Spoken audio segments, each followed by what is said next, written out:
ஜெபம் செய்வோம். நல்ல வளங்கள் போயிடும். மகிமை நிறைந்த தேவனே, வல்லமையுள்ள கர்த்தாவே, இந்த நல்ல பரிசுத்த ஓய்வு நாளின் காலை வேளைக்காக உமக்கு நன்றி செலுத்துகிறோம்ப்பா. தேவரீருடைய சமூகத்தில் நாங்கள் கூடி வந்து தேவநாய கர்த்தரை ஆராதிக்க முழு மனதோடு உம்மை துதிக்க ஆண்டவரே, எங்களுக்கு கிருபை பாராட்டின தயவுக்காக உமக்கு ஸ்தோத்திரம். கடந்த நாட்கள் முழுவதும் எங்களை கண்ணின்மணி போல பாதுகாத்து இந்த நாளிலே உங்களுடைய ஆலயத்தில் நாங்கள் வந்து மனதார உம்மை போற்றி புகழ எங்களுக்கு கொடுத்த நல்ல ஜீவன் சுகம் பலனுக்காக ஸ்தோத்திரமே சுவாமி. ஆவியோடும் உண்மையோடும் உம்மை ஆராதிக்க உம்மை தொழுது கொள்ள எங்கள் எல்லாருக்கும் உதவிச்சிங்க. ஒரு மனதை கட்டளையிடுங்க. ஆவியானவர் இந்த வேலையை பொறுப்பேற்றுக் கொள்ளும்படியாக ஜெபிக்கிறோம். தேவர்களுடைய சேனை எங்கள் மத்தியில் வரட்டும். தூதர்களோடு இணைந்து தேவனாய் கர்த்தரை நாங்கள் துதிக்க போற்ற எங்களுக்கு கிருபை பாராட்டுங்க. வல்ல தேவனுடைய பிரசன்னம் எங்களை ஆளுகை செய்வதாக ஆவியானவர் இந்த ஆராதனை நடத்தி தாங்க. இயேசுவின் நாமத்தில் ஜெபிக்கிறேன் பிதாவே, ஆமென். உட்காரும். உன்னத பாடல்கள் 1363வது பாடல். உன்னத பாடல்கள் 1363வது பாடல்.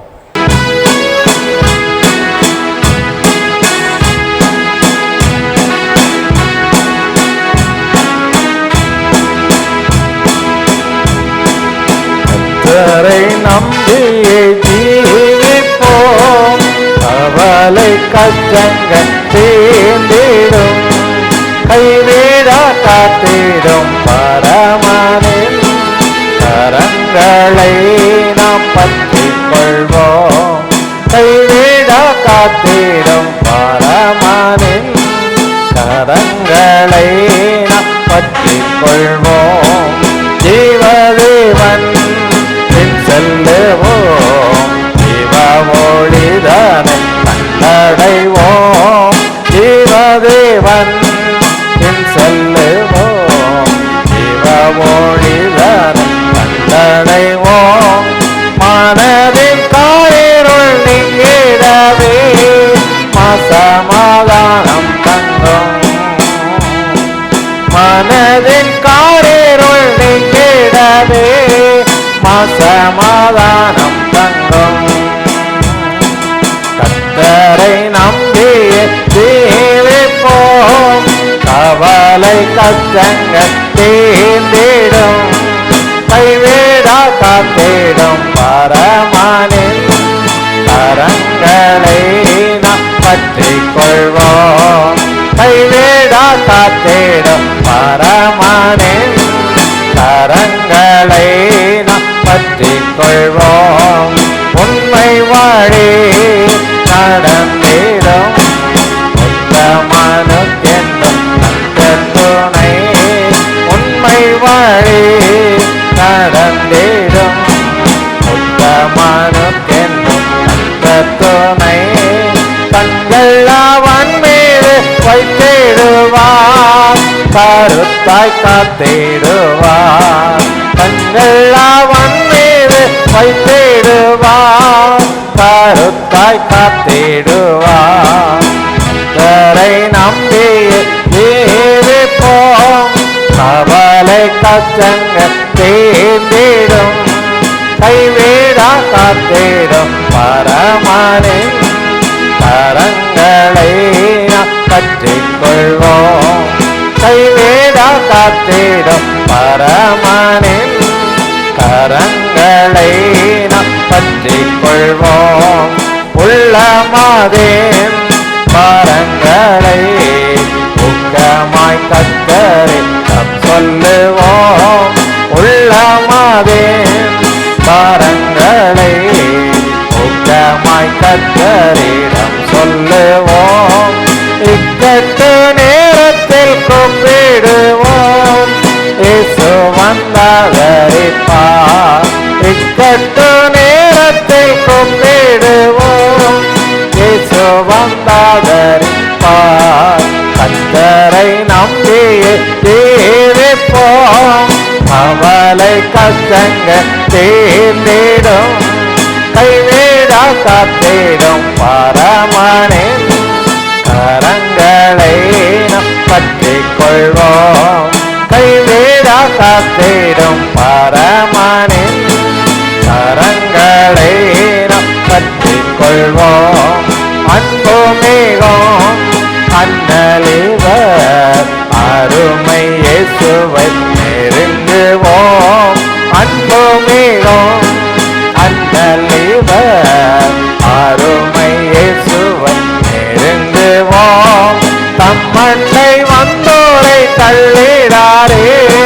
தாங்கி அணைத்திடுவார்.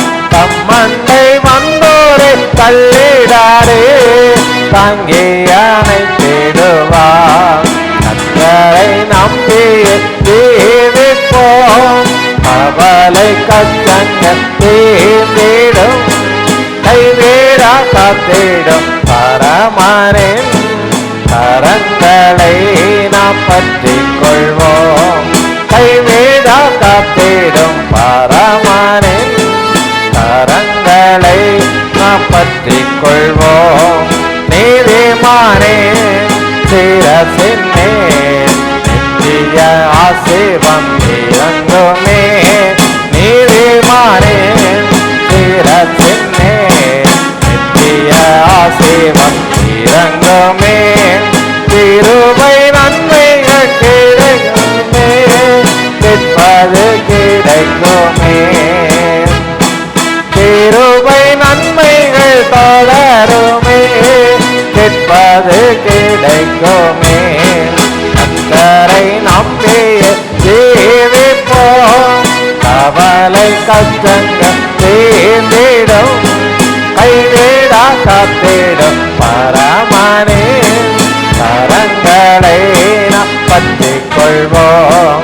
கைவிடா காத்திடும் பரமனின் கரங்களை நாம் பற்றிக் கொள்வோம்.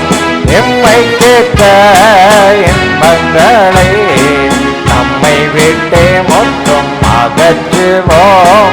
எம்மை கேட்க இன்பங்களை நம்மை விட்டே மொத்தம் அகற்றுவோம். மாறாத சந்தோஷம் தேடிடுவோம் மறுமை ராஜ்யத்தில். மாறாத சந்தோஷம் தேடிடுவோம் மறுமை ராஜ்யத்தில்.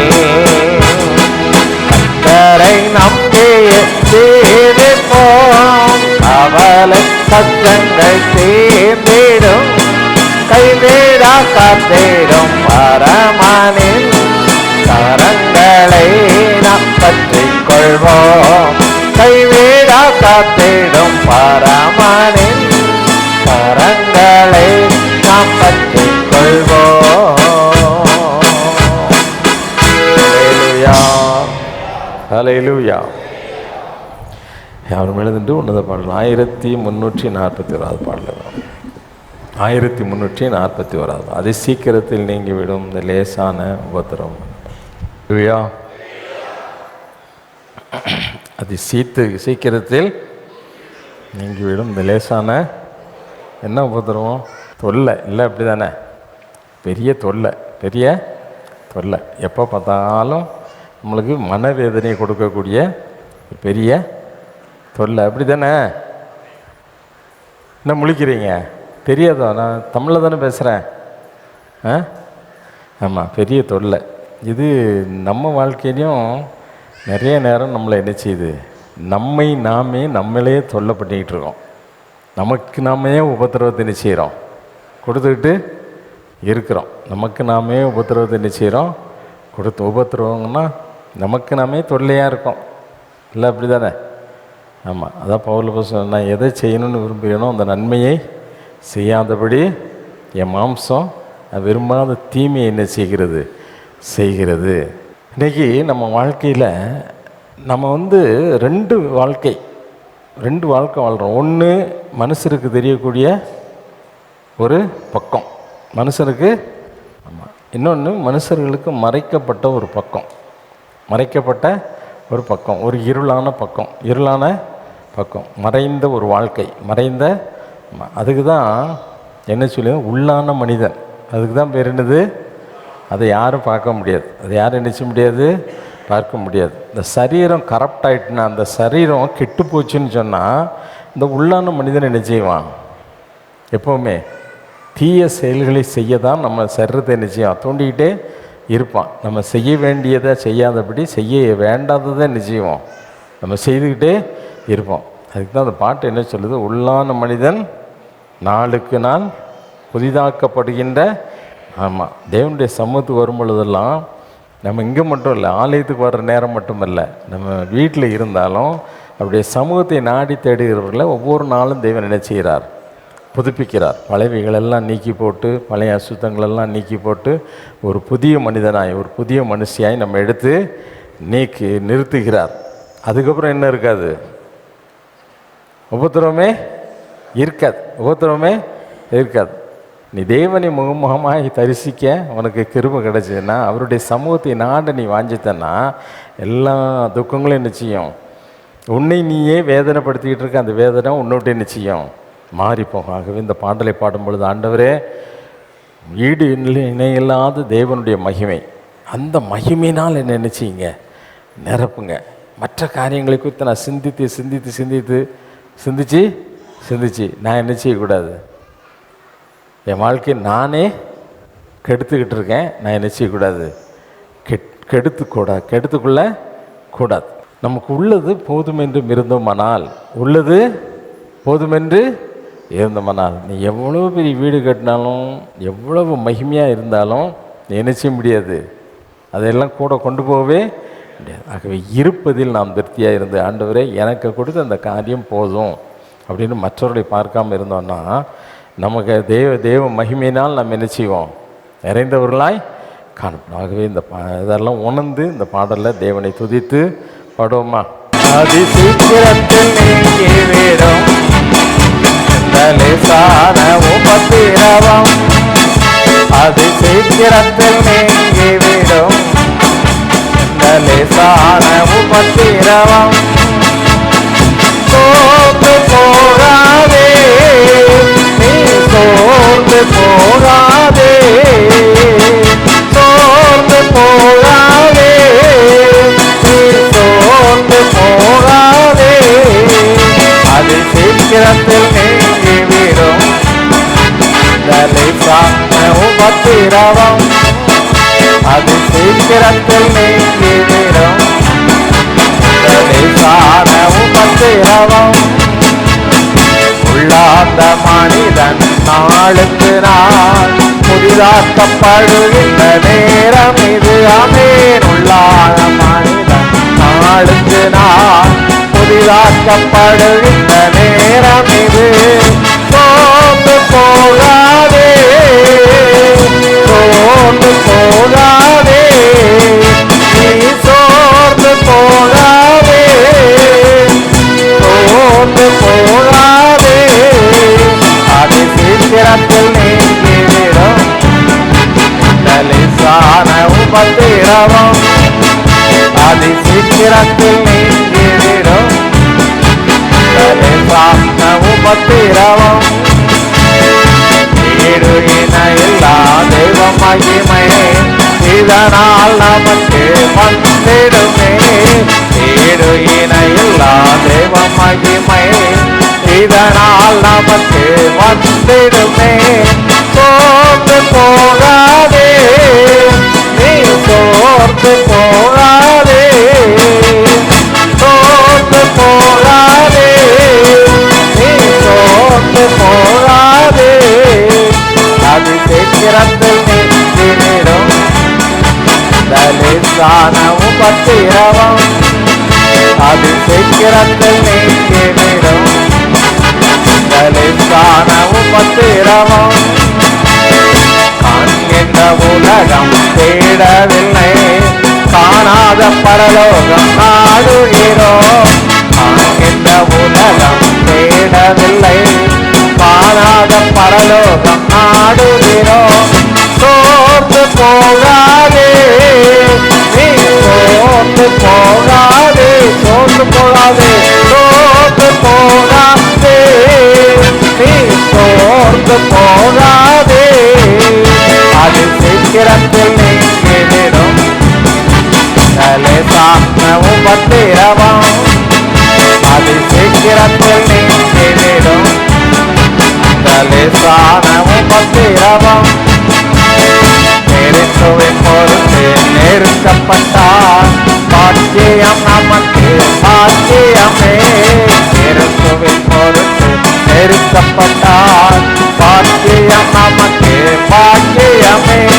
சோர்ந்து போகாதே நீ, சோர்ந்து போகாதே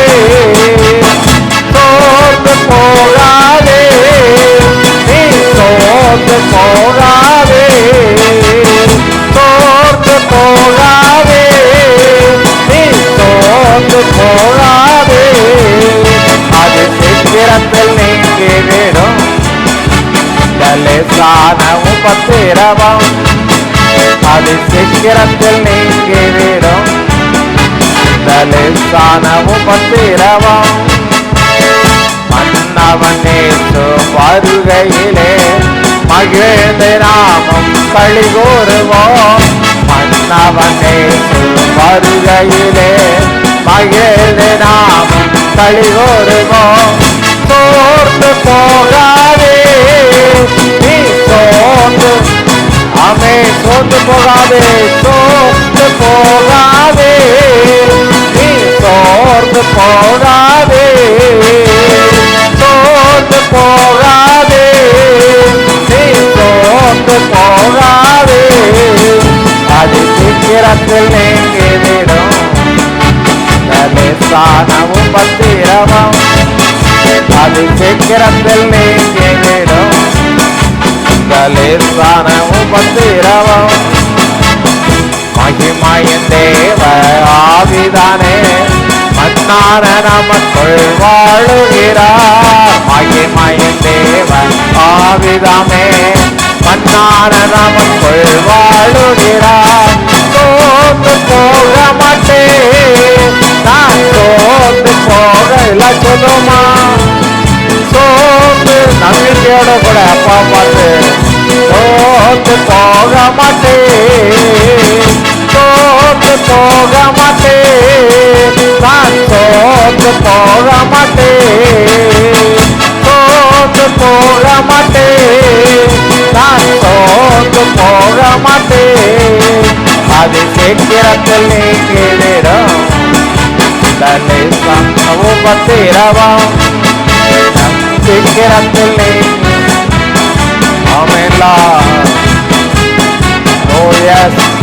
அது சீக்கிரத்தில் நீங்கிவிடும். லேசான உபத்திரவம் உள்ளார்ந்த மனிதன் நாளுக்கு நாள் புதிதாக்கப்படுகின்ற நேரம் இது. உள்ளார்ந்த மனிதன் நாளுக்கு நாள் புதிதாக்கப்படுகின்ற நேரம் இது. உள்ளார்ந்த மனிதன் நாளுக்கு நாள் புதிதாக்கப்படுகின்ற நேரம் இது. மகிமையின் தேவ ஆவிதாமே மன்னான நமக்குள் வாழுகிறார். மகிமையின் தேவ ஆவிதாமே மன்னான நமக்குள் வாழுகிறார். உள்ளார்ந்த மனிதன் நாளுக்கு நாள் புதிதாக்கப்படுகின்ற நேரம் இது. உள்ளார்ந்த மனிதன் நாமே ஹல்லேலூயா. அந்த கருத்துல அர்ப்பணிப்போமா? ஆண்டவரே என்னை புதிதாக்குங்க, என்னை பரிசுத்தமாக்குங்க. உள்ளான மனிதன் ஒவ்வொரு நாளும் பரிசுத்தமாக்கப்படும்படியாய் இந்த நாளிலே உங்களுடைய சமூகத்தில் வந்து இருக்கிற என்ன பரிசுத்தமாக்கன்னு கேளுமா. நான் சோர்ந்து போக மாட்டேன் ஆண்டவரே. எந்த விதமான ஆண்டவரை சோர்வுகள் வந்தாலும் உள்ளான மனிதன் பலனடைந்து எங்களுடைய மாம்சத்தை ஜெயிக்க வச்சு சிறக்க பண்ணுகிற தேவனாகிய கர்த்தர் நீங்க ஆண்டவரே. நான் சோர்ந்து போகிறதுல சொல்லுமா சோர்ந்து போக மாட்டேன் நான் சோர்ந்து போக மாட்டேன் சோர்ந்து போக மாட்டேன் நான் சோர்ந்து போக மாட்டேன் சோர்ந்து போக மாட்டேன் நான் சோர்ந்து போக மாட்டேன் நான் சோர்ந்து போக மாட்டேன் என்று சோர்ந்து போக மாட்டேன் அது சீக்கிரத்தில் நீங்கிவிடும். லேசான உபத்திரவமாமே சீக்கிரத்தில் நீங்கிவிடும். லேசான உபத்திரவம் அது சீக்கிரத்தில் நீங்கிவிடும். லேசான உபத்திரவம் அது சீக்கிரத்தில் நீங்கிவிடும். லேசான உபத்திரவம். ஹல்லேலூயா. எல்லாம் கண்களை மூடி ஆண்டவருடைய சமூகத்தில் சொல்லுவோமா? ஆண்டவரே நீர் எங்களை புதுப்பிக்கிற நேரம், ஆவியானவர் எங்கள் மத்தியில் உலாவி வருகிற நேரம். ஹல்லேலூயா. ஓ ரகதல ஷதரபா மகதல ஷதரபா. ஹல்லேலூயா. ஓ மைட்டிலா, நீங்க எங்க மத்தியில் உலாவி வாரீங்க. எங்களை பரிசுத்தமாக்குகிற தேவன் நீங்க ஆண்டவரே, நீங்க ஆண்டவரே. நம்புகிறோம், விசுவாசிக்கிறோம் ஆண்டவரே. காணாதவைகளை விசுவாசிக்கிறது ஒரு பெரிய விசுவாசம்னு எங்களுக்கு சொன்னீங்களே ஆண்டவரே. உண்மை நாங்கள் விசுவாசிக்கிறோம். எங்க மத்தியில் நீங்க இருக்கிறீங்க, நீங்க எங்க மத்தியில் உலாவி வாரீங்க ஆண்டவரே. நீர் எங்களை பரிசுத்தமாக்குகிற கர்த்தர். எங்க உள்ளான மனிதனை ஒவ்வொரு நாளும் நாங்கள் ஆலயத்துக்கு வரும் பொழுதெல்லாம், அப்படி சமூகத்தை தேடி வரும் பொழுதெல்லாம் எங்களை பலப்படுத்தி இந்த வாரம் முழுவதும் ஆண்டவரே உம்மோடு கூட வாழ, உமக்காக வாழ ஆண்டவரே எங்களை பலப்படுத்துகிற கர்த்தருடைய ஆவியானவர் நீங்கப்பா. எங்க மத்தியில் வருகிற தேவன் நீங்க. உண்மை நாங்கள் துதிக்கிறோம். நாங்க ஒரு நாள் சோர்ந்து போகிறது இல்லப்பா. நாங்க பாட்டுல பாடுறது மட்டுமல்ல, உண்மையாகவே சொல்லுகிறோம். எங்க சோர்வை எல்லாம் மாற்றி, எங்களுடைய பலவீனங்கள் எல்லாம் மாற்றி, சத்துவமற்றவனுக்கு சத்துவத்தை பெருக பண்ணுகிற தேவன் எங்களுடைய பலனை பெருக பண்ணுகிறதற்காக உமக்கு ஸ்தோத்திரம் என்று சொல்லுவோம். ஹல்லேலூயா, ஹல்லேலூயா. உள்ளத்தின் ஆழத்திலிருந்து அவருக்கு நன்றி சொல்லுவோம். மகிமை நிறைந்த தேவனுக்கு மகிமை செலுத்துவோம். நீரே எங்கள் கர்த்தர், நீரே எங்களை அழைத்தவர், நீரே எங்களை தெரிந்து கொண்டவர். தாயின் கருவிலே உருவாவதற்கு முன்பதாக எங்களை பெயர் சொல்லி அழைத்த தேவன் நீங்க ஆண்டவரே. ஹல்லேலூயா. இந்த உலகத்தில் இருக்கிற எத்தனையோ கோடிகள் மத்தியிலே நாங்கள் விசேஷித்தவர்கள், நாங்கள் விசேஷித்தவர்கள். நாங்க அறிக்கை பண்ணுகிறோம், நாங்க நம்புகிறோம். ஹல்லேலூயா, ஹல்லேலூயா. ஆண்டவரை பார்த்து சொல்லுவோம், ஆண்டவரே நாங்க விசேஷித்தவங்கப்பா, நாங்க விசேஷித்தவங்க எல்லாம் மனசார எல்லாரும். ஹல்லேலூயா, ஹல்லேலூயா, ஹல்லேலூயா. நாங்க எல்லாரை காட்டிலும் விசேஷித்தவர்கள், எல்லாரை காட்டிலும் விசேஷித்தவர்கள் ஆண்டவரே. உம்மால் தெரிந்து கொள்ளப்பட்ட ஜனங்கள், உம்மால் தெரிந்து கொள்ளப்பட்ட ஜனங்கள். Yes Lord, we are the chosen one Lord. உம்மால் தெரிந்தெடுக்கப்பட்டவர்கள். ஹல்லேலூயா. உக்கஹ சந்தரனி மங்கள ரஷபாலபா. ஹல்லேலூயா, ஹல்லேலூயா. மனதார உள்ளத்தின் ஆழத்தை வந்து அவருக்கு துதி செலுத்துவோமா. அமைதியா இருக்க வேண்டாம், அமைதியா இருக்க வேண்டாம். உள்ளத்தின் ஆழத்தை வந்து மகிமையின் தேவனுக்கு நன்றி செலுத்து. மனதார மனதார மனதார. மகிமையின் தேவனானவர், உன் மத்தியிலே உலா வருகிற தேவன், உன்னை வழி நடத்துகிற கர்த்தர், உன்னோடு கூட இருந்து ஒவ்வொரு நாளும் கண்ணீர் மணியை போல பாதுகாக்கிறவர். அவர் வாக்கு கொடுத்து இருக்கிறார், நான் உன்னை விட்டு விலகவே மாட்டேன், உன்னை ஒரு நாள் கைவிடவே மாட்டேன்னு சொன்னார். ஹல்லேலூயா. வாக்கு மாறாத தேவன் அவர், வாக்கு மாறாத தேவன் அவர். ஹல்லேலூயா, ஹல்லேலூயா. எப்படிப்பட்ட பாதையில போறங்கிறது அவருக்கு தெரியும். உன்னுடைய உபத்திரவங்களை மாற்றுகிற கர்த்தர் அவர், இந்த மன கலக்கங்களை மாற்றுகிற தேவன் அவர். உன்னை பரிசுத்தமாக்கி பரிசுத்தமானாய் பரிசுத்தவாட்டியாய் அவருடைய மாசற்ற சமூகத்தில் நிற்க வல்லமையினால் நிரப்புகிற தேவன் அவர். மாறாத கர்த்தர் அவர், அவரே பரிசுத்தர், மாறாத தேவன். வானத்தையும் பூமியும் உருவாக்கி இந்த நாள் வரைக்கும் அந்த அண்ட சராசரங்களை ஆளுகை செய்து வருகிற தேவன் அவர். ஹல்லேலூயா. ஒவ்வொன்றையும் அதனது சுற்றுவட்ட பாதையிலே அழகாய் நிறுத்தி வைத்திருக்கிற தேவன் அவர். ஹல்லேலூயா, ஹல்லேலூயா. அவரை குறித்து நாம் சிந்திக்கவே முடியாது, அவ்வளவு மகத்துவம் உள்ள கர்த்தர் அவர். அவருக்கு நீ மகிமை செலுத்து. அப்பா மகிமைப்படுத்துகிறோன்னு சொல்லு. மகிமை நிறைந்த தேவன் அவர். ஹல்லேலூயா. சர்வ வல்லமை உள்ள தேவன் அவர். ஓ ரபா தீகபா லஷதரபா. ஹல்லேலூயா, ஹல்லேலூயா, ஹல்லேலூயா. மகிமையினால் நிறைந்தவரே, கணத்தினால் நிறைந்தவரே, ஓமை நாங்கள் துதிக்கிறோம்னு சொல்லுவோமா. உள்ளத்தினால மகிமை செலுத்துவோம். வாய்களை திறந்து, எல்லா வாய்களை திறந்து மனதார மனதார மனதார ஆண்டவரே உம்மை போற்றுகிறோம்னு சொல்லு, உம்மை நாங்க புகழ்கிறோம்னு சொல்லு. ஆண்டவர் துதிக்கிறதுக்கு வெட்கப்படாத, வெட்கப்படாத, வெட்கப்படாத. ஹல்லேலூயா. உன்னை யார் வேடிக்கை பார்க்கல, உன்னை ஆண்டவர் தான் பார்த்து கொண்டிருக்கிறார். எந்த அளவு ஆண்டவரை மனதார துதிக்கிற, எந்த அளவு அன்போடு கூட அவர் ஆராதிக்கிற, அதை பார்த்து கொண்டே இருக்கிறார். ஹல்லேலூயா, ஹல்லேலூயா. ஆண்டவர் சொன்னார், உன் வாயை விரிவாய் திற, அப்பொழுது அதை நன்மையால் நிரப்பேர் என்று சொன்னார். ஏன் மௌனமா இருக்கணும்?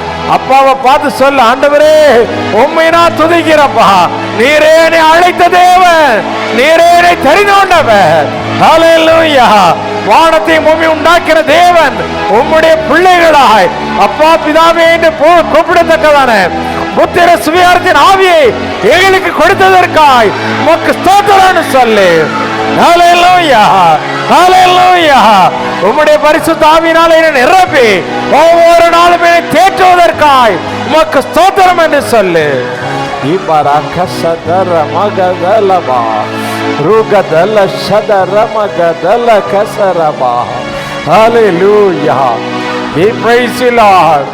சிங்காசனத்தின் அதிபதியே, வானாதி வானங்களில் வீற்றிருப்பவரே, வானம் எனக்கு சிங்காசனம், பூமி எனக்கு பாதுபடி என்று சொன்ன பெரிய தெய்வமே உம்மை ஸ்தோத்தரிக்கிறோம்.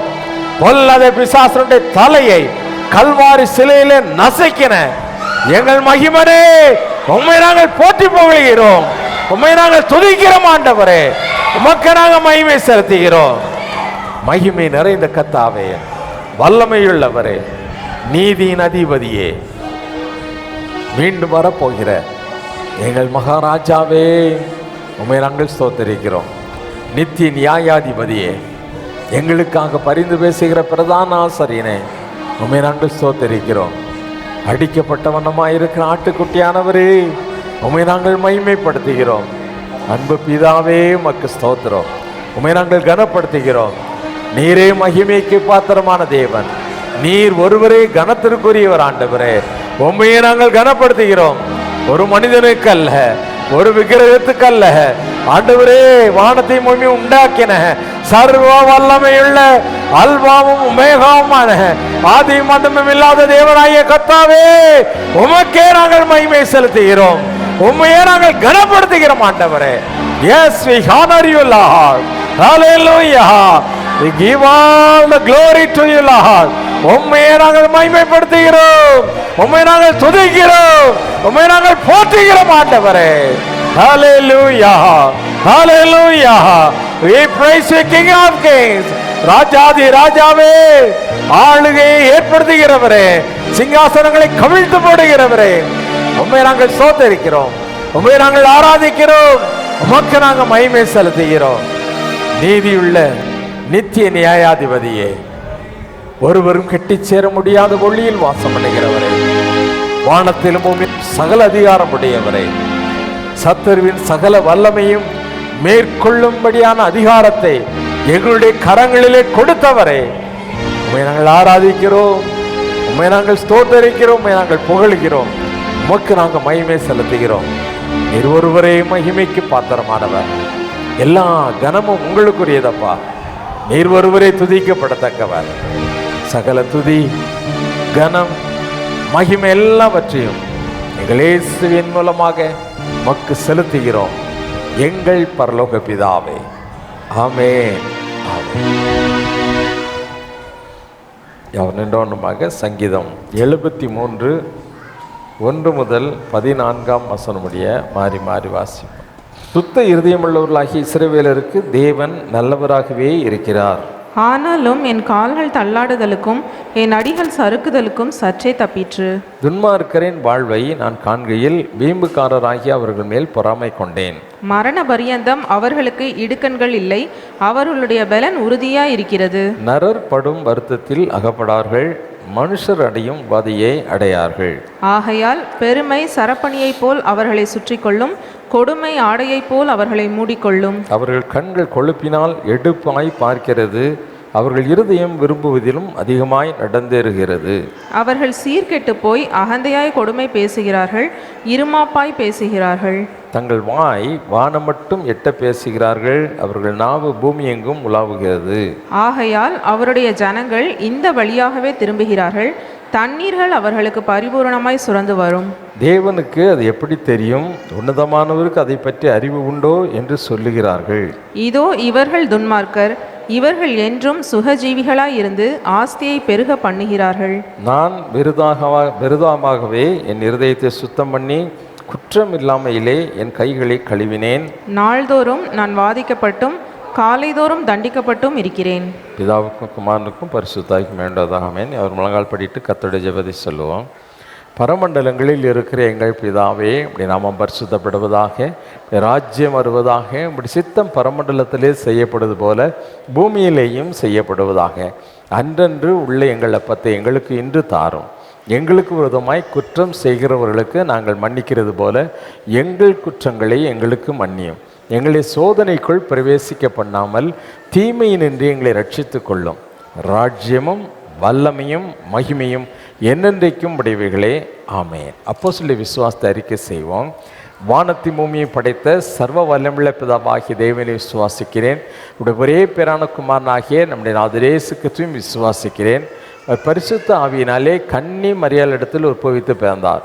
பொந்தியு பிலாத்துவின் காலத்தில் பாடுபட்டு சிலுவையில் அறையுண்டு மரித்து அடக்கம் பண்ணப்பட்டு பாதாளத்தில் இறங்கினார். 3ஆம் நாள் மரித்தோரிடத்திலிருந்து எழுந்துள்ளினார். பரமண்டலத்துக்கேறி சர்வ வல்லமுள்ள பிதாவாகிய தேவனுடைய வலது பார்சத்திலே வீற்றிருக்கிறார். அவ்விடத்திலிருந்து உயிருள்ளோரையும் மரித்தோரையும் நியாயம் தீர்க்க வருவார். பரிசுத்த ஆவியும் விசுவாசிக்கிறேன். பொதுவாயிருக்கிற பரிசுத்த சபையும் பரிசுத்த வான்களுடைய ஐக்கியமும் பாவ மன்னிப்பும் சரீர உயிர்த்தெழுதும் நித்திய ஜீவனமும் என்று விசுவாசிக்கிறேன். ஆமென். உட்கார்வோம். வேதத்திலிருந்து ஒரு பகுதியை வாசிக்கிட்டுப்போம். வாசிக்கும்படியாக குறிக்கப்பட்ட வேத பகுதி மார்க் எழுதின சுவிசேஷம் 4ஆம் அதிகாரம் 1 முதல் 20ஆம் வசனம் உடைய டைட்டில்ஸை வாசிக்கும்படியாக குறிக்கப்பட்ட வேத பகுதி மார்க்கு 4ஆம் அதிகாரம் 1 முதல் 20ஆம் வசனம் வரை. மார்க்கு 4ஆம் அதிகாரம் 1 முதல் 20 வரை. அவர் மறுபடியும் கடலோரத்திலே போதகம் பண்ண தொடங்கினார். திரளான ஜனங்கள் அவரிடத்தில் கூடி வந்தபடியால் அவர் கடலிலே நின்ற ஒரு படவில் ஏறி உட்கார்ந்தார். ஜனங்கள் எல்லாரும் கடற்கரையில் நின்றார்கள். அவர் அநேக விசேஷங்களை ஓமைகளாக அவர்களுக்கு போதித்தார். போதிக்கிற பொழுது அவர்களுக்கு சொன்னது, கேளுங்கள். விதைக்கிறவன் ஒருவன் விதைக்க புறப்பட்டான். அவன் விதைக்கையில் சில விதை வழியருகே விழுந்தது. ஆகாயத்து பறவைகள் வந்து அதை பட்சித்து போட்டது. சில விதை அதிக மண்ணில்லாத கற்பாறை நிலத்தில் விழுந்தது. அதற்கு ஆழமான மண் இல்லாததினாலே சீக்கிரத்தில் முளைத்தது. வெயில் ஏறின போதோ தீந்து போய் வேர் இல்லாமையால் உலர்ந்து போயிற்று. சில விதை முள்ளுள்ள இடங்களில் விழுந்தது. முள் வளர்ந்து அது பலன் கொடாதபடி அதை நெருக்கி போட்டது. சில விதை நல்ல நிலத்தில் விழுந்தது. ஓங்கி வளர்கிற பயிராகி 1 30, 1 60, 1 100 பலன் தந்தது. கேட்கிறதற்கு காதுள்ளவன் கேட்க கடவன் என்று அவர்களுக்கு சொன்னார். அவர் தனித்திருக்கிற போது 12 கூட அவரை சூழ்ந்திருந்தவர்கள் இந்த உவமையை குறித்து அவரிடத்தில் கேட்டார்கள். அதற்கு அவர், தேவனுடைய ராஜ்யத்தின் இரகசியத்தை அறியும்படி உங்களுக்கு அருளப்பட்டது. புறம்பே இருக்கிற அவர்களுக்கோ இவைகளெல்லாம் உவமைகளாக சொல்லப்படுகிறது. அவர்கள் குணப்படாத படிக்கும், பாவங்கள் அவர்களுக்கு மன்னிக்கப்படாத படிக்கும், அவர்கள் கண்டும் காணாதவர்களாகவும் கேட்டும் உணராதவர்களாகவும் இருக்கும்படி இப்படி சொல்லப்படுகிறது என்றார். பின்பு அவர் அவர்களை நோக்கி, இந்த உவமையை நீங்கள் அறியவில்லையா? அறியாவிட்டால் மற்ற உவமைகளை எல்லாம் எப்படி அறிவீர்கள்? விதைக்கிறவன் வசனத்தை விதைக்கிறான். வசனத்தை கேட்ட உடனே சாத்தான் வந்து அவர்கள் இருதயத்தில் விதைக்கப்பட்ட வசனத்தை எடுத்து போடுகிறான். இவர்களே வசனம் விதைக்கப்படுகிற வழி அருகானவர்கள். அப்படியே வசனத்தை கேட்டவுடனே அதை சந்தோஷத்தோடு ஏற்றுக்கொண்டும் தங்களுக்குள்ளே வேர் கொள்ளாதபடியால் கொஞ்ச காலம் மாத்திரம் நிலைத்திருக்கிறார்கள். வசனத்து நிமித்தம் உபத்திரவமும் துன்பமும் உண்டானவுடனே இடரல் அடைகிறார்கள். இவர்களே கற்பாறை நிலத்தில் விதைக்கப்பட்டவர்கள். வசனத்தை கேட்டும் உலக கவலைகளும் ஐஸ்வர்யத்தின் மயக்கமும் மற்றவர்களை பற்றி உண்டாகிற இச்சைகளும் உட்பிரவேசித்து வசனத்தை நெருக்கி போட அதனால் பலனற்று போகிறார்கள். இவர்களே முள்ளுள்ள இடங்களில் விதைக்கப்பட்டவர்கள். வசனத்தை கேட்டு ஏற்றுக்கொண்டு 1 30, 1 60, 1 100 பலன் கொடுக்கிறார்கள். இவர்களே நல்ல நிலத்தில் விதைக்கப்பட்டவர்கள் என்றார். வாசிக்கும்படியாக குறிக்கப்பட்ட வேத பகுதி வாசித்தாயிற்று.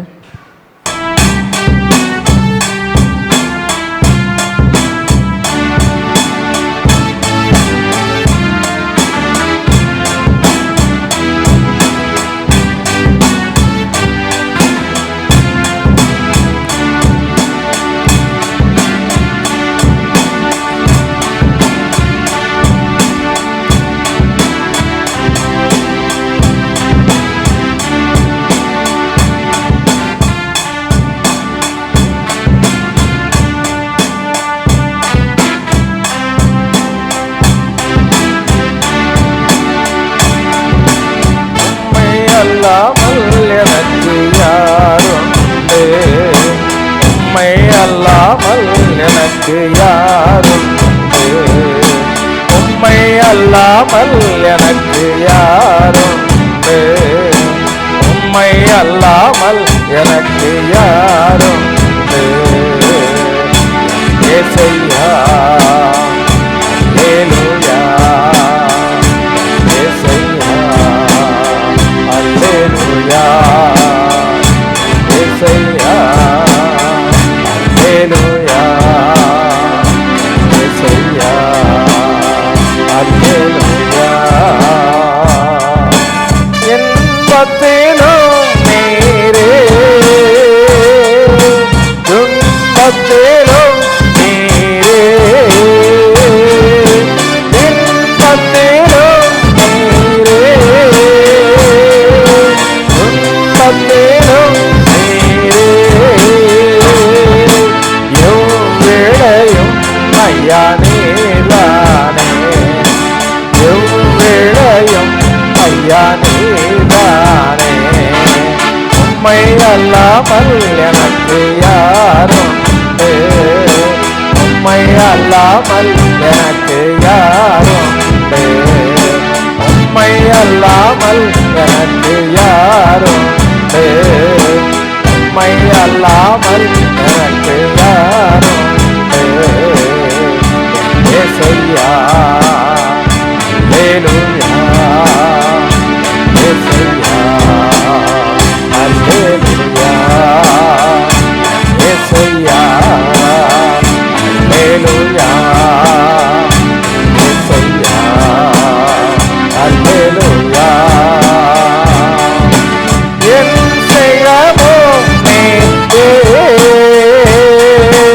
என் ஆசையோ நீரே, என் செய்யமோ நீரே, என் ஆசையோ நீரே, என் எல்லாமே ஐயா நீதானே, என் எல்லாமே ஐயா நீதானே. உம்மை அல்லாமல் எனக்கு யாருண்டு? உம்மை அல்லாமல் எனக்கு யாருண்டு? உம்மை அல்லாமல் எனக்கு யாருண்டு? உம்மை அல்லாமல் எனக்கு யாருண்டு? ஏசையா அல்லேலூயா, ஏசையா அல்லேலூயா, ஏசையா அல்லேலூயா, ஏசையா அல்லேலூயா. இம்மாயிலோ நீரே, மறுமாயிலோ நீரே, இம்மாயிலோ நீரே, மறுமாயிலோ நீரே,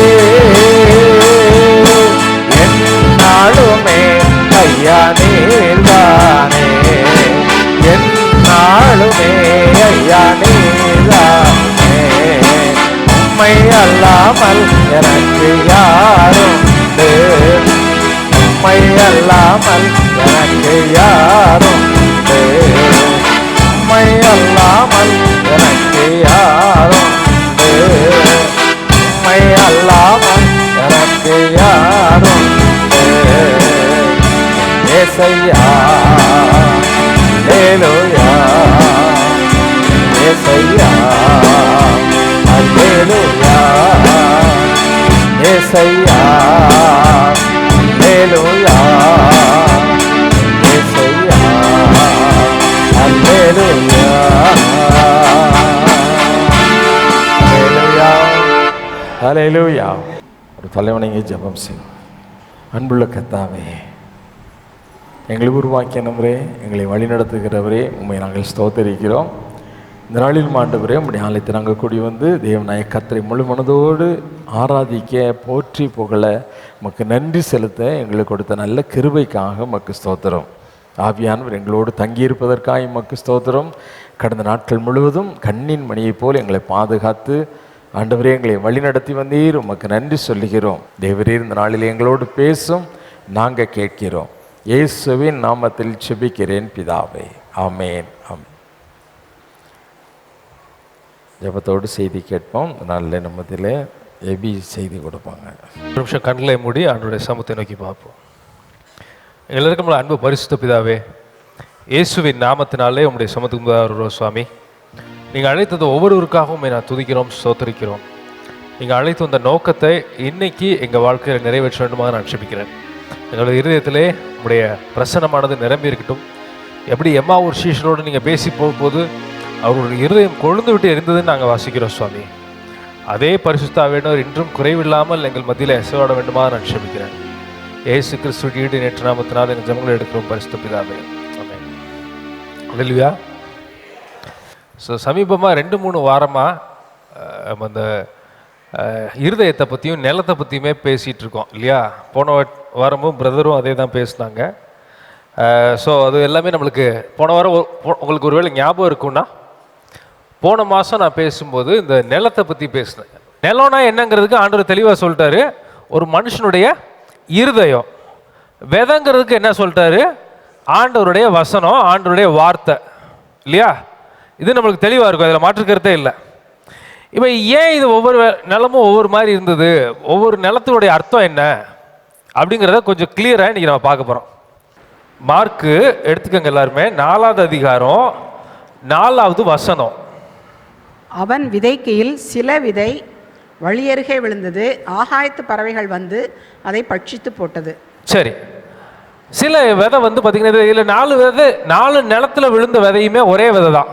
நான் போன மாதமே சொன்ன மாதிரி 4 விதமான நிலத்துல விழுந்ததுமே ஒரே விதை தான். இது நல்ல விதை கெட்ட விதைலாம் கிடையாது, 4மே ஒரே விதை தான். இதில் மாற்றுக்கிறதே இல்லை. அந்த நிலத்துக்கு தக்கதான் என்ன ஆகுதுன்னா அந்த பயிர் விளையிறதுன்னு நம்ம பார்க்குறோம். வழி அருகே விளைந்தனா என்னது அப்படின்னு நம்ம பார்க்கும்போது, வழி அருகே இருந்த ஒரு ஒரு இடம்னா இருதயம். வழி அருகே இருக்கிற இருதயம், அதுக்கு ஒத்த இருதயம்னா என்ன நம்ம பார்க்கும்போது, ஆதியாகமம் 34 1வது வசனத்தில் வாசிக்கிறோம். லேயாளுக்கு வந்து பிறந்த குழந்தை தீனான்னு ஒருத்தி இருக்கா. யாருக்கு குழந்தை பிறந்தது? யாக்கோபுடைய மகள் தீனாள் இருக்கா. அதை வாசி கேட்போமா? ஆதியாகமம் 34:1. லேயாள் யாக்கோபுக்கு பெற்ற குமாரத்தியாகிய தீனாள் தேசத்து பெண்களை பார்க்க புறப்பட்டாள்.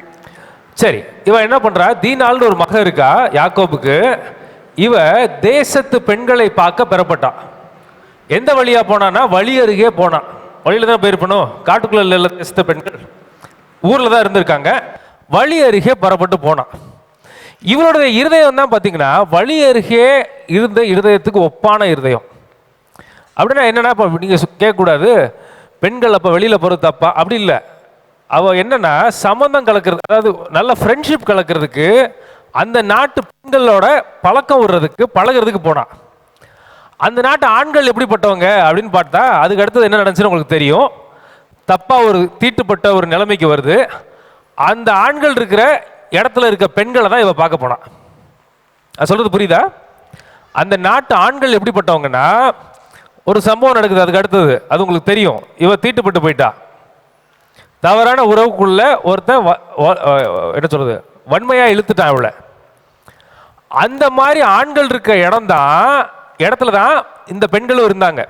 அப்ப இந்த பெண்கள் எப்படிப்பட்டவங்களா இருப்பாங்கன்னு உங்களுக்கு நீங்க புரிஞ்சுக்கணும். அந்த மாதிரி பெண்களோட சமரசம் கொள்றதுக்கும் அவங்களோட பழகிறதுக்கும் அவங்களோட நட்பா இருக்கிறதுக்கும் தான் இந்த தீனாள் புறப்பட்டா. அப்படின்னா என்ன அர்த்தம் அப்படின்னு நீங்க யோசிச்சு பார்க்கும்போது, உலகத்தின் மேல இச்சை கொண்ட ஒரு இருதயம் தான் இந்த வழி அருகே இருக்கிற இருதயங்கிறது. புரியுதா நான் சொல்றது? உலகத்திலோட போய் பழகக்கூடாதுன்னு நான் சொல்லலை. நல்ல பழக்கம் நம்மளுக்கு எல்லார்ட்டையும் இருக்கணும். எந்த எந்த எந்த ஊரில் நீங்கள் இருந்தீங்கனாலும், எந்த இடத்துக்கு போனீங்கனாலும் அங்கே இருக்கிறவங்களுடைய சகஜமான உறவு நம்மளுக்கு இருக்கணும். அதில் மாற்றுக்கிறதே கிடையாது. ஒரு டிஜிஎஸ் தினகரன் ஒருத்தர், ஒரு பெரிய ஊழியக்காரர் இருந்தார், உங்களுக்கு தெரிஞ்சிருக்கும். அவர் எந்த ஆட்சி வந்தாலுமே அவங்களோட ரொம்ப பழக்கமாக இருப்பார். எந்த சீஃப் மினிஸ்டர் இருந்தாலுமே அவரோட ரொம்ப பழக்கமாக இருந்தாங்க. அதுக்கு ஆண்டவர் கொடுக்குற ஒரு தயவுல ஒன்று மனுஷ கண்களில் கிடைக்கிற உதவிக்கேற்ற தயவு இல்லைன்னு நான் சொல்லலை. ஆனால் இவ என்ன பண்ணா, அவங்களோட ஒத்து போய் அவங்களோட சமரசம் பண்ணி அவங்களோட இருதயபூர்வமான ஒரு உறவுக்கு வரணும்னு நினைச்சா. அதாங்க இஷ்யூ. உலகத்தில் நம்ம வாழ்கிறோம், உலகத்தில் செய்ய வேண்டிய கடமைகள் நம்ம செஞ்சு தான் ஆக வேண்டியது இருக்குது, உலகத்தில் குடும்பத்துக்கு செய்ய வேண்டிய காரியங்கள் நம்ம செஞ்சு தான் ஆக வேண்டியதாக இருக்குது. இதெல்லாம் இல்லைன்னு சொல்லலை. ஆனால் நம்மளுக்கு உலகத்தின் மேலே இச்சை இருக்கா? நம்மளுக்கு உலகத்து மேலே ஆசை இருக்கிறது கூட தப்புன்னு சொல்ல முடியாது. எல்லாருக்கும் ஏதோ ஒரு விருப்பம் இருக்கும், ஆசை இருக்கும். அதை நிறைவேற்ற ஆண்டவர் வல்லமை உள்ளவராக இருக்கிறார். ஆனால் உலகத்து மேலே இச்சையாகி அந்த மண்ணோடு என் ஆத்மா ஒட்டி இருக்குங்கிற நிலைமையில நம்ம இருக்கிறோமா? அதான் நம்ம யோசிக்கணும். அந்த நிலைமைக்கு தான் வந்தா இந்த தீனாள். அவருடைய வாழ்க்கை அழிஞ்சு போயிடுச்சு. நம்மளுக்கு தெரியும் அதுக்கப்புறம் என்ன நடந்துச்சுன்னு. சரி, இப்போ அழிஞ்சு போனவொடனே என்ன ஆச்சு? அதே மார்க் 4வது வசனத்தை வாசிக்க கேட்போம். அதே 4:4 வாசிக்க கேட்போமே. அவன் விதைக்கையில் சில விதை வழியருகே விழுந்தது, ஆகாயத்து பறவைகள் வந்து அதை பட்சித்து போட்டது. ஆகாயத்து பறவைகள் வந்து பட்சித்து போட்டது. ஆகாயத்து பறவைகள்லாம் என்னங்கிறத ஆண்டவர் திரும்ப சொல்றாரு. அந்த எக்ஸ்பிளனேஷன் கொடுக்கும்போது, அந்த உவமையோட ரகசியத்தை சொல்லும்போது சொல்றாரு, அது வந்து பிசாசு வந்து அவங்களுடைய இருதயத்தில் விதைக்கப்பட்ட வசனத்தை எடுத்து போயிட்டான் அப்படின்னு சொல்லும்போது, நீங்கள் இதை சாதாரணமாக நினைக்கக்கூடாது. யோசேப்பு வந்து சிறையில் அடைச்சிருக்கும் போது 2 பேர் அவனோட கூட இருக்காங்க. ஒருத்தன் பேர் பானபாத்திரக்காரன், இன்னொருத்தன் யாரு? ஆமாம், ராஜாவுக்கு சமையல் பண்ணுறவன், பிரெட்டு செய்கிறவன். பேக்கர்னு இங்கிலீஷில் போட்டிருக்கேன், எனக்கு தமிழில் தெரியல, அதனால தான் நான் உங்ககிட்ட கேட்டேன். அவன் வந்து 2 பேர் இருக்காங்க. அவங்க 2 பேரும் ஒரு கனவு காங்குறாங்க. அது எங்கே வசனத்தில் இருக்குது அப்படின்னு பார்த்தீங்கன்னா, ஆதியாகமம் 40:17 இருக்குது. அவன் பானபாத்திரன்காரன் ஒரு கனவு காங்குறான், அதுக்கு அர்த்தத்தை சொல்கிறான். அர்த்தத்தை சொல்லும்போது என்ன சொல்கிறாரு? நீ 3 நாளில் திரும்ப என்ன பண்ண போகிற? ராஜாவுக்கு திரும்ப சேவியம் பண்ணுறதுக்கு, பானபாத்திரம் பார்க்குறதுக்கே நீ போயிடுவ அப்படின்னு சொல்லிடுறாரு. இந்த பேக்கர் என்ன பண்ணுறான், இவனும் சமயக்காரனும் என்ன பண்ணுறான், ஒரு கனவு காங்குறான். அந்த கனவை நம்ம வாசிக்க கேட்போமா? ஆதியாகமம் 40:17. மேற்கூடையிலே பார்வோனுக்கு சமைக்கப்பட்ட சகலவித பலகாரங்களிலும் கொஞ்சம் கொஞ்சம் இருந்தது. என் தலையின் மேல் கூடையில் இருந்தவைகளை பறவைகள் வந்து பட்சித்தது என்றான். அடுத்தது 19. அதற்கு யோசேப்பு 3 குடைகளும் 3 நாளாம், இன்னும் 3 நாளைக்குள்ளே பார்வோன் உன் தலையை உயர்த்தி உன்னை மரத்திலே தூக்கி போடுவார், அப்பொழுது பறவைகள் உன் மாம்சத்தை தின்னும், இதுதான் அதன் அர்த்தம் என்று சொன்னான். இந்த பறவைன்னு நினைக்கிறது சாதாரண விஷயம் இல்லை. இந்த உலகத்தோட ஒத்து உலகத்தோட இச்சைக்கு சேர்ந்து மண்ணோடு மண்ணா ஒட்டி போறவன் ஒன்று மண்ணுக்குள்ள போயிடுவான். ஆண்டவருடைய ஸ்பிரிச்சுவல் ஆவிக்குரிய அர்த்தம் மண்ணுக்குள்ள போய் அவன் மண்ணா போயிடுவான், நரகத்துக்கு போயிடுவான். இதை தான் இங்கே வாசிக்கிறோம். அவனுக்கு என்ன வந்துச்சுன்னா, பானபாத்திரக்காரனுக்கு வந்து உயர்வு வந்தது. இந்த பேக்கருக்கு என்ன வந்தது, சமயக்காரனுக்கு என்ன வந்ததுன்னா, பறவைகள் வந்து உன் தலையை கொத்தி போட்டுச்சு, பறவைகள்லேருந்து அந்த அந்த அப்பத்தை எடுத்துகிட்டு போச்சு. இதை நீங்கள் ஆவிக்குரிய அர்த்தம் என்ன நீங்கள் புரிஞ்சுக்கணுன்னா, அதுவும் அப்பம்தான் இல்லையா? அப்பம்னா என்னது? அப்பம்னா ஆண்டவருடைய வார்த்தை. மனுஷன் அப்பத்தினாலும் மாத்திரமல்ல, ஆண்டவருடைய வார்த்தையிலேருந்து புறப்படுகிற ஒவ்வொரு வார்த்தையினாலும் பிழைப்பான்ற வசனம் சொல்லுது. அப்பத்தை தூக்கிட்டு போகிறது, எதை தூக்கிட்டு போகிறதுக்கு அர்த்தம் அப்படின்னா, ஆவியும் வசனமும் என்னுடைய வார்த்தையில் இருக்குன்னு ஆண்டவர் சொல்கிறாரு. இது உயிரை எடுத்துட்டு போயிடும். இந்த மண்ணுக்கு மண்ணா ஒட்டி இருக்கிற ஒரு மனுஷனுடைய வாழ்க்கையில் ஆண்டவர் போடுற விதை கூட என்ன பண்ணாதுன்னா முளைக்காது. அவன் நரகத்துக்கு போடுறதுக்கு ஏதுவா அவனுடைய ஜீவன் இருக்க வார்த்தையை இந்த பறவைகள் வந்து பச்சிட்டு போயிருமா. அதுதான் இந்த இதுல இருந்து நம்ம பார்க்குறோம். ஆதியாகமத்தில் நம்ம பார்த்த விஷயம். பறவைகள் வந்து பச்சிட்டு போகுதுங்கிறது சாதாரண ஏதோ ஒரு குருவி வந்து கொத்திட்டு போகுதுன்னு நினச்சக்கூடாது. இவனுடைய உயிரை எடுத்து தொங்க விட்டு இவன் மாம்சத்தையும் பச்சிக்கிற பறவைகள். இந்த ஓனானை விட மோசமானது இந்த பறவை. இன்னொரு இடத்துல நம்ம வாசிக்கிறோம், சவுலுடைய குமாரர்களை 7 பேரை கொலை பண்ணி தொங்க விட்டுறாங்க. அந்த கதை உங்களுக்கு தெரியும், தெரியாதவங்க நீங்கள் போய் நல்லா படிச்சிருங்க. 7 பேர் தொங்க விட்டோம். அன்னைக்கு சாயங்காலம் வரைக்கும் அங்கே அந்த பாடி தொங்கிக்கிட்டு இருக்கு. அங்கே வந்து பறவைகள் பறிச்சுக்க வருது. அந்த அவங்களுடைய அம்மா என்ன பண்ணுறாங்க, சவுலுடைய மனைவி என்ன பண்ணுறாங்க, இதெல்லாம் விரட்டிகிட்டு இருக்கிறான். பறவைகள் வந்து பச்சிட்டு போகிறதுங்கிறது சாதாரண விஷயம் இல்லை. அது உயிரையே எடுக்கிற அளவுக்கு சத்ருவனுடைய தந்திரம். இது யாருமே இல்லை ரொம்ப சிறப்பாக செயல்படும் அப்படின்னு கேட்டிங்கன்னா, மண்ணோட மண்ணு ஒட்டி ஆத்மா இருக்கும். மண்ணுக்குரியதை மட்டுமே பார்த்துக்கிட்டு இருக்க ஆத்மாவுக்கு இந்த நியாய தீர்ப்பு வர்றது ரொம்ப சமீபமாயிரும், ரொம்ப ஈஸியாயிரும். சரி, இப்போ மண்ணோட மண்ணா ஒட்டி இருக்கு, என்ன பண்ணணும்? மண்ணோட மண்ணா ஒட்டி இருக்கு, என்னுடைய வாழ்க்கையில் நான் என்ன செஞ்சா இந்த மண்ணிலேருந்து நான் வெளியில் வரலாம் அப்படின்னு யோசிச்சிங்கன்னா, கலாத்தியர் 5:22 நம்ம வாசிக்கிறோம். 5:22-24 வாசிக்க கேட்போமா? கலாத்தியர் 5:20.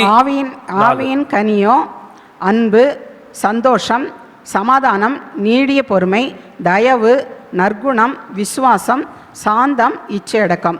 இப்படிப்பட்டவைகளுக்கு விரோதமான பிரமாணம் ஒன்றும் இல்லை. இன்னும் கிறிஸ்துவினுடையவர்கள் தங்கள் மாம்சத்தையும் அதன் ஆசை இச்சைகளையும் சிலுவையில் அறைந்திருக்கிறார்கள். இதில் ஆண்டவர் தெளிவாக நம்மளுக்கு சொல்லி வச்சிருக்காரு. அவருடைய அப்போஸ்தலர் மூலமாக, பவுல் மூலமாக சொல்கிறாரு, கிறிஸ்துவினுடையவர்கள் தங்கள் மாம்சத்தையும் அதன் ஆசை இச்சைகளும் சிலுவையில் அறைந்திருக்கிறார்கள். அதன் ஆசை இச்சைகளையும், ஆசை இச்சைக்கு அளவு இருக்கிற ஆசைகளை சிலுவையில் அரைஞ்சிருக்காங்களாம். இந்த மாம்சத்தில் மண்ணோட ஒட்டி இருக்கிற அளவுக்குள்ள இருந்து வெளியில் வரணும் அப்படின்னா அதுக்கு ஒரே வழி தான் இருக்குது. சிலுவையில் நம்முடைய ஆசையையும் இருதயத்தையும் அரைஞ்சிருக்கமா? ஆண்டவர் நம்மளுடைய பாவத்தை மன்னிச்சது உண்மை. நம்முடைய சுயத்தை மேற்கொள்றதுக்கு சிலுவையில் நம்மளுடைய சுய இச்சைகளை அரைஞ்சிருக்கிறோமா? அரைஞ்சாதான் இந்த இருதயம் சரியாகும். சுயத்தை நம்ம சிலுவையில் அறையாத பட்சத்தில் இந்த பறவையை கொத்திட்டு போகிற அளவில் தான் நம்ம இருதயமும் இருக்கும். இதை நம்ம ஈஸியாக சொல்லிடலாம், அதை மேற்கொண்டு வர்றது அவ்வளோ ஈஸி கிடையாது. சொல்லிடலாம் ஈஸியாக, ஆனால் அதை மேற்கொண்டு வரதுங்கிறது அவ்வளோ ஈஸியான விஷயம் இல்லை. ஆனால் சிலுவையில் அறையிற பட்சத்தில் தான் நம்மளுக்கு இதிலிருந்து ஒரு விடுதலை கிடைக்கும். சிலுவையில் அறையுதுன்னா என்ன அப்படின்னு கேட்டிங்கன்னா, ஆண்டவர்கிட்ட போய் நம்ம ஒப்பு கொடுக்குறது, ஒருவேளை உங்கள் விருப்பம் இல்லாத காரியம் என் இருதயத்தில் இருக்கிறா, உங்கள் விருப்பம் இல்லாத விஷயம் என் இருதயத்தில் இருக்கிறா, அதை நான் ஆராய்ஞ்சு பார்க்குறேன் சுவாமி, எனக்கு உதவி செய்யுங்க. உடைய பரிசுத்த ஆவியானவர் எனக்கு உதவி செஞ்சீங்கன்னா என் இருதயத்தில் இருக்க இச்சையை நான் புரிஞ்சுக்குவேன். அது எனக்கு முக்கியம் இல்லை. சிலுவையில் அறையப்பட்ட விஷயங்கிறது மரணத்தை குறிக்கிறது. என்னுடைய இச்சைக்கு நான் மரணத்துக்கு ஒப்பு கொடுத்துட்றேன். உங்கள் விருப்பம் என்ன, அதுக்கேற்ற மாதிரி என்னுடைய இருதயத்தை மாற்றிக்கொள்கிறேன் அப்படின்ட்டு சொல்கிற அளவுக்கு நம்மளுக்கு தாழ்மையும் எளிமையும் இருக்கா? அப்படி நம்மளால் சொல்ல முடியுதா? சொல்ல முடிஞ்சாதான் நம்ம சிலுவையில் அரைஞ்சிருக்கிறோம்னு அர்த்தம். நீங்கள் யோசிக்கக்கூடாது, சிலுவையில் அரைஞ்சிட்டோம்னா சுயத்தை வெறுத்து அப்படியே ரோட்டில் தெரிகிற அளவுக்கு ஆண்டவர் கொண்டு வந்துடுவா. இல்லை, சிலுவையில் அரைஞ்சோம்னா தான் அதனுடைய மேன்மையே தெரியும். வசனம் சொல்லுது, வரப்போகிற காரியங்களை எண்ணி, ஆண்டவர் கொடுக்கப்பட போகிற காரியங்களை எண்ணி சிலுவையில் தன்னை மரண பரியந்தம் தாழ்த்தி ஒப்பு கொடுத்தார். அப்படின்னா என்னென்னா, சிலுவையில் நம்ம ஒரு விஷயத்தை அறையும் போது அது நிமித்தம் சில பலன் நம்மளுக்கு வரும். அது அதை விட கோடி மடங்கு மேன்மையாக இருக்கும். அதோட கோடி மடங்கு மேன்மையாக இருக்கும். அதுதான் ஆண்டவர் கொடுக்குற விஷயம். அதை நம்ம அனுபவித்து பார்க்காம நம்ம வாழ்க்கையில் அதை புரிஞ்சிக்கவே முடியாது. நாம் ஆவியிலே பிழைத்திருந்தால் ஆவிக்கேற்றபடி நடக்க கடவோம். ஆவியில் பிழைத்திருக்கும் பட்சத்தில் இந்த உலக இச்சையை நம்ம சிலுவையில் அரைஞ்சிருப்போம். ஒருவேளை இந்த சிலுவையில் அலையாமல் மாம்சமும் சுயமும் இச்சையும் நம்மளுக்கு தாண்டி வேலை செஞ்சிச்சு அப்படின்னா நல்ல வாய்ப்பு இருக்குது, சத்ரு பட்சிகள் போல் பட்சித்து போகிறதுக்கு சான்ஸ் இருக்குது. பட்சிகள் போல் வசனத்தை மட்டும் அவன் எடுத்துகிட்டு போகிறது இல்லை. வசனத்தை எடுத்துட்டானா என்னுடைய ஆவி, என்னுடைய வசனம் அது ஆவியும் ஜீவனுமாக இருக்குது ஆண்டவர் சொல்கிறாரு. அந்த ஜீவன் உங்கள் வாழ்க்கையிலேருந்து போயிடுச்சுன்னா நீங்கள் என்ன ஆயிடுவீங்கன்னா, உங்ககிட்ட இருக்கிற அந்த ரட்சிப்புங்கிறது போயிடும், உங்கள் இருதயம் கல் மாதிரி ஆயிரும். இதான் அதில் சொல்கிறது. ரெண்டாவது டைப் ஆஃப் நிலத்தை பார்க்குறோம். மார்க் 4:5 வாசிக்கிறோம். சில விதை அதிக மண்ணில்லாத கற்பாறை நிலத்தில் விழுந்தது, அதற்கு ஆழமான மண்ணில்லாதனாலே சீக்கிரத்தில் முளைத்தது, ஆனால் அது வேறு பற்றாமல் செத்து போயிடுச்சு. இது என்ன நிலம், இது என்ன விதமான இருதயம் அப்படின்னு கேட்டால், கல்லான இருதயம். கல்லான இருதயம் அப்படின்னா இதுக்கு என்ன இருக்காதுன்னா, கல்லுக்கு என்ன இருக்காதுன்னா உணர்வு இருக்காது. அது செத்து போன இருதயம், செத்த மாதிரி இருக்கும். உணர்வுங்கிறது மட்டும் இருக்காது. இப்போ ஒரு பாடி இருக்குது, உயிரோடு இருக்கிறவனை நீங்கள் தொட்டிங்கன்னா உணர்வுன்னு ஒன்று இருக்கும். செத்த பாடியை நீங்கள் தொட்டிங்கன்னா அதுக்கு உணர்வுன்னு இருக்காது. அது நீங்கள் அடிச்சிங்கனாலும் அதுக்கு என்ன பண்ணாது தெரியாது. அந்த மாதிரி கல்லான இருதயம் கல் மாதிரி ஆயிடுச்சு. அதில் என்ன இருக்காதுன்னா உணர்வு மட்டும் இருக்காது. இது எதை எங்கே பார்க்குறோம் அப்படின்னா, யாத்திராகமத்தில் நம்ம வாசிக்கிறோம் 15வது அதிகாரத்துலேருந்து 8வது அதிகாரத்தில் நீங்கள் வாசிச்சிங்க, மொத்தத்தையும் நீங்கள் பார்த்தீங்கன்னா எப்படி இஸ்ரவேல் ஜனங்களை ஆண்டவர் பெரிய பெரிய அற்புதம் அடையாளம்லாம் பண்ணி எகிப்து தேசத்திலிருந்து வெளியில் கொண்டாந்தாருன்னு நம்ம பார்க்குறோம். ஆண்டவர் போய் மோசேட்ட சொல்றாரு, நீ போய் ஃபர்ஸ்ட் போய் அற்புதம் ஒன்று பண்ணிக்காமி, இந்த கோலை நீ கீழே போடு, அது சர்ப்பமாக மாறும், அந்த சர்ப்பத்தை பிடிச்ச உடனே திரும்ப அது கோலா மாறிடும் அப்படிங்கிறாரு. இந்த மாதிரி பல அற்புதத்தை ஆண்டவர் பண்ணுறாரு. 1 2 3ன்னு பண்ணிட்டு இருக்காரு. பண்ணிட்டு இருக்கும்போது இந்த பார்வோனுக்கு என்ன ஆச்சுன்னா இருதயம் கடினப்பட்டு போச்சு. கடினப்பட்டுச்சுன்னா கல் மாதிரி ஆச்சு. அவனுக்கு என்ன இல்லைன்னா உணர்வு வரல. நீங்கள் இப்படி புரிஞ்சுக்கூடாது, ஆண்டவர் தானே கல்லாக்குனாரு, அந்த பாயிண்ட்டுக்கு நீங்கள் போகாதீங்க. நீங்கள் ஒரு இதில் புரிஞ்சுக்கங்க. அவனுக்கு இருதயம் என்ன ஆச்சுன்னா கல் ஆணுச்சு, விளைவு கண்ணாச்சு, கல்லாச்சு. கல் ஆகும்போது ஆண்டவர் ஃபர்ஸ்ட் என்ன பண்ணுறாரு, யாத்திராகமும் 8:19 வாசிக்க கேட்போமா? அப்பொழுது மந்திரவாதிகள் பார்வோனை நோக்கி, இது தேவனுடைய விரல் என்றார்கள். ஆனாலும் கர்த்தர் சொல்லியிருந்தபடி பார்வோனுடைய இருதயம் கடினப்பட்டது, அவர்களுக்கு செவிகொடாமல் போனான். இப்போ மனுஷனுடைய இருதயம் கல் ஆயிடுச்சு. கல் ஆகும்போது ஆண்டவருடைய நியாய தீர்ப்புங்கிறது ஒன்று வருது. என்ன வருதுன்னு பார்த்தீங்கன்னா, ஃபர்ஸ்ட் 2-3 அற்புதத்தை பார்வோனுடைய மந்திரவாதியும் பண்ணுறான். இவங்க மட்டும் அற்புதம் பண்ணல, பார்வோனுடைய மந்திரவாதிகளும் அதே அற்புதத்தை அங்கங்கே பண்ணுறாங்க. ஃபர்ஸ்ட் 2-3 அற்புதத்துக்கு அவங்களால பண்ண முடிச்சு. 3வது அற்புதம் வரும்போது அவங்களால பண்ண முடியல. அப்போ தான் இவங்க சொல்கிறாங்க, மந்திரவாதிகள் சொல்கிறாங்க, இது தேவனுடைய விரல் என்றார்கள். ஃபர்ஸ்ட் ஆண்டவர் காமிச்சது கல்லான மனுஷன்ட்ட அவருடைய விரலை காமிக்கிறார். அதுக்கப்புறம் 10வது வாதம் வரும்போது, அதுதான் தலைப்பிள்ளை சங்காரம் வரும்போது, யாத்திராகமம் 13:14 வாசி கேட்போம். பிற்காலத்தில் உன் குமாரன் இது என்ன என்று உன்னை கேட்டால் நீ அவனை நோக்கி, கர்த்தர் எங்களை பலத்த கையினால் அடிமைத்தன வீடாகிய எகிப்திலிருந்து புறப்பட பண்ணினார் என்று நீ சொல்லணுன்றார். 3வது அற்புதத்தில் ஆண்டவருடைய விரலை காமிக்கிறார் பார்வோன்ட்ட. அவன் இருதயம் செவி கொடுக்கல, அதில் உணர்வு இல்லை. 10வது அற்புதத்தில் என்ன பண்றாரு அப்படின்னா, ஆண்டவருடைய பலத்த கையை காமிக்கிறார். பலத்த கையை காமிச்சுதான் தலைப்பிள்ளை எல்லாரும் சங்கரிக்கப்படுறாங்க. விரலை காமிக்கிறார். விரல்னா ஒரு விரல் மாதிரி, ஒரு விரல்னு வச்சுக்கோங்களேன். இது விரல்கள்னு சொல்லல அவங்க, அவனுக்கு புரிஞ்ச அளவுக்கு இது தேவனுடைய விரல், ஒரு விரலை காமிச்சாருன்னு சொல்றாங்க. ஆனா 10வது வாதம் நடக்கும்போது கடவுளுடைய கையை அவங்க பார்க்குறாங்க. அதுவும் சாதாரண கை இல்லை, பலத்த கையை பார்க்குறாங்க. அதுதான் தலைப்பிள்ளை சங்காரம் நம்ம பார்க்குறோம். ஃபர்ஸ்ட் ஆண்டவர் என்ன காமிக்கிறாரு அப்படின்னா, ஆண்டவருடைய விரலை காமிக்கிறார். இவங்க ஆண்டவருடைய விரல் தான் புரிஞ்சுக்கிட்டாங்க. 2வது, இந்த இருதயம் கடினப்பட ஆண்டவருடைய கரத்தை காமிக்கிறார். கரத்தை காமிச்சதோட விட்டுட்டான், போயிடுங்கடா அப்படின்ட்டு. அதுக்கப்புறம் திரும்ப வரான், ஆண்டவருடைய முகத்தை காமிக்கிறார். வசனம் சொல்லுது, ஆண்டவர் மேலிருந்து எட்டி பார்த்து அவங்களுடைய சக்கரங்கள்லாம் கரண்டு வர வச்சாராம். நல்ல வேலை அதோட நின்ட்டான். அதுக்கு மேலே கை காலெல்லாம் காமிச்சிருந்தாருன்னா இவன் என்ன இருப்பான், எகிப்துன்னு ஒரு தேசம் இல்லாமல் போயிருக்கும். ஸோ நம்மளுக்கு ஒரு விஷயம் புரியணும், நம்ம வாழ்க்கையில் உணர்வு இல்லாமல் போகுது. சில பேர் பயத்தை உணர்வுன்னு நினச்சிக்குவாங்க. சில பேருக்கு எதை பார்த்தாலும் பயமாக இருக்கும், அது உணர்வு கிடையாது. பயங்கிறது வேற, பிசாசு கொடுக்கறது. அது உணர்வு உள்ள இருதயம் கிடையாது. உணர்வுங்கிறது ஆண்டவர் கொடுக்கறது. ஆண்டவருடைய வசனத்தின்படி நம்ம நடக்கும்போது ஆண்டவர் கொடுக்கறதுக்கு பேர் தான் உணர்வு. அதாவது உயிர் உள்ள இருதயம். கல் மாதிரி ஆன இருதயம் எதை சந்திக்கும் அப்படின்னா, ஆண்டவருடைய விரலை சந்திக்கும். ஃபர்ஸ்ட் நியாயத்தீர்ப்பா, அதுக்கடுத்து அவருடைய கையை சந்திக்கும். ஓங்கிய கையினால் நான் உங்களை வெளியே கொண்டு வந்தேன்னு நம்ம வாசித்தோம் யாத்திராகமம் 13:14. அதுக்கப்புறம் அவருடைய கோப முகத்தை பார்க்கும். அதுதான் பார்வோன் பார்த்தான். வானத்திலிருந்து எங்கேருந்து எட்டி பார்த்தாரு, பில்லர் ஆஃப் ஃபயர், அதாவது என்ன சொல்றது, மேகத்திலையும் அக்னி ஜுவாலையிலிருந்து கர்த்தர் எட்டி பார்த்தார்.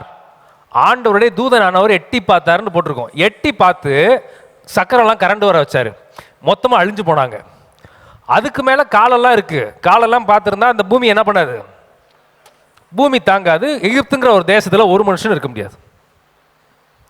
இதான் உணர்வு இல்லாமல் போகிறதுனால வர்ற விளைவு. சரி, உணர்வு இல்லாமல் போயிருச்சு, இப்போ நான் என்ன செய்யணும் அப்படின்னு பார்க்கும்போது அதுக்கு ஒரு வழி இருக்கு. யாத்திராகமம் 17:6 வாசிக்கிறோம். வாசிக்கட்டுமா? யாத்திராகமம் 17வது அதிகாரம் 6வது வசனம். அங்கே ஓரேபிலே நான் உனக்கு முன்பாக கன்மலையின் மேல் நிற்பேன், நீ அந்த கன்மலையை அடி, அப்பொழுது ஜனங்கள் குடிக்க அதிலிருந்து தண்ணீர் புறப்படும் என்றார். அப்படியே மோசே இஸ்ரவேல் மூப்பரின் கண்களுக்கு முன்பாக செய்தான். சரி, இப்போ ஓரேபுங்கிற ஒரு இடத்துக்கு போறாங்க, நடந்து போயிட்டு இருக்காங்க. குடிக்கிறதுக்கு தண்ணி இல்லை.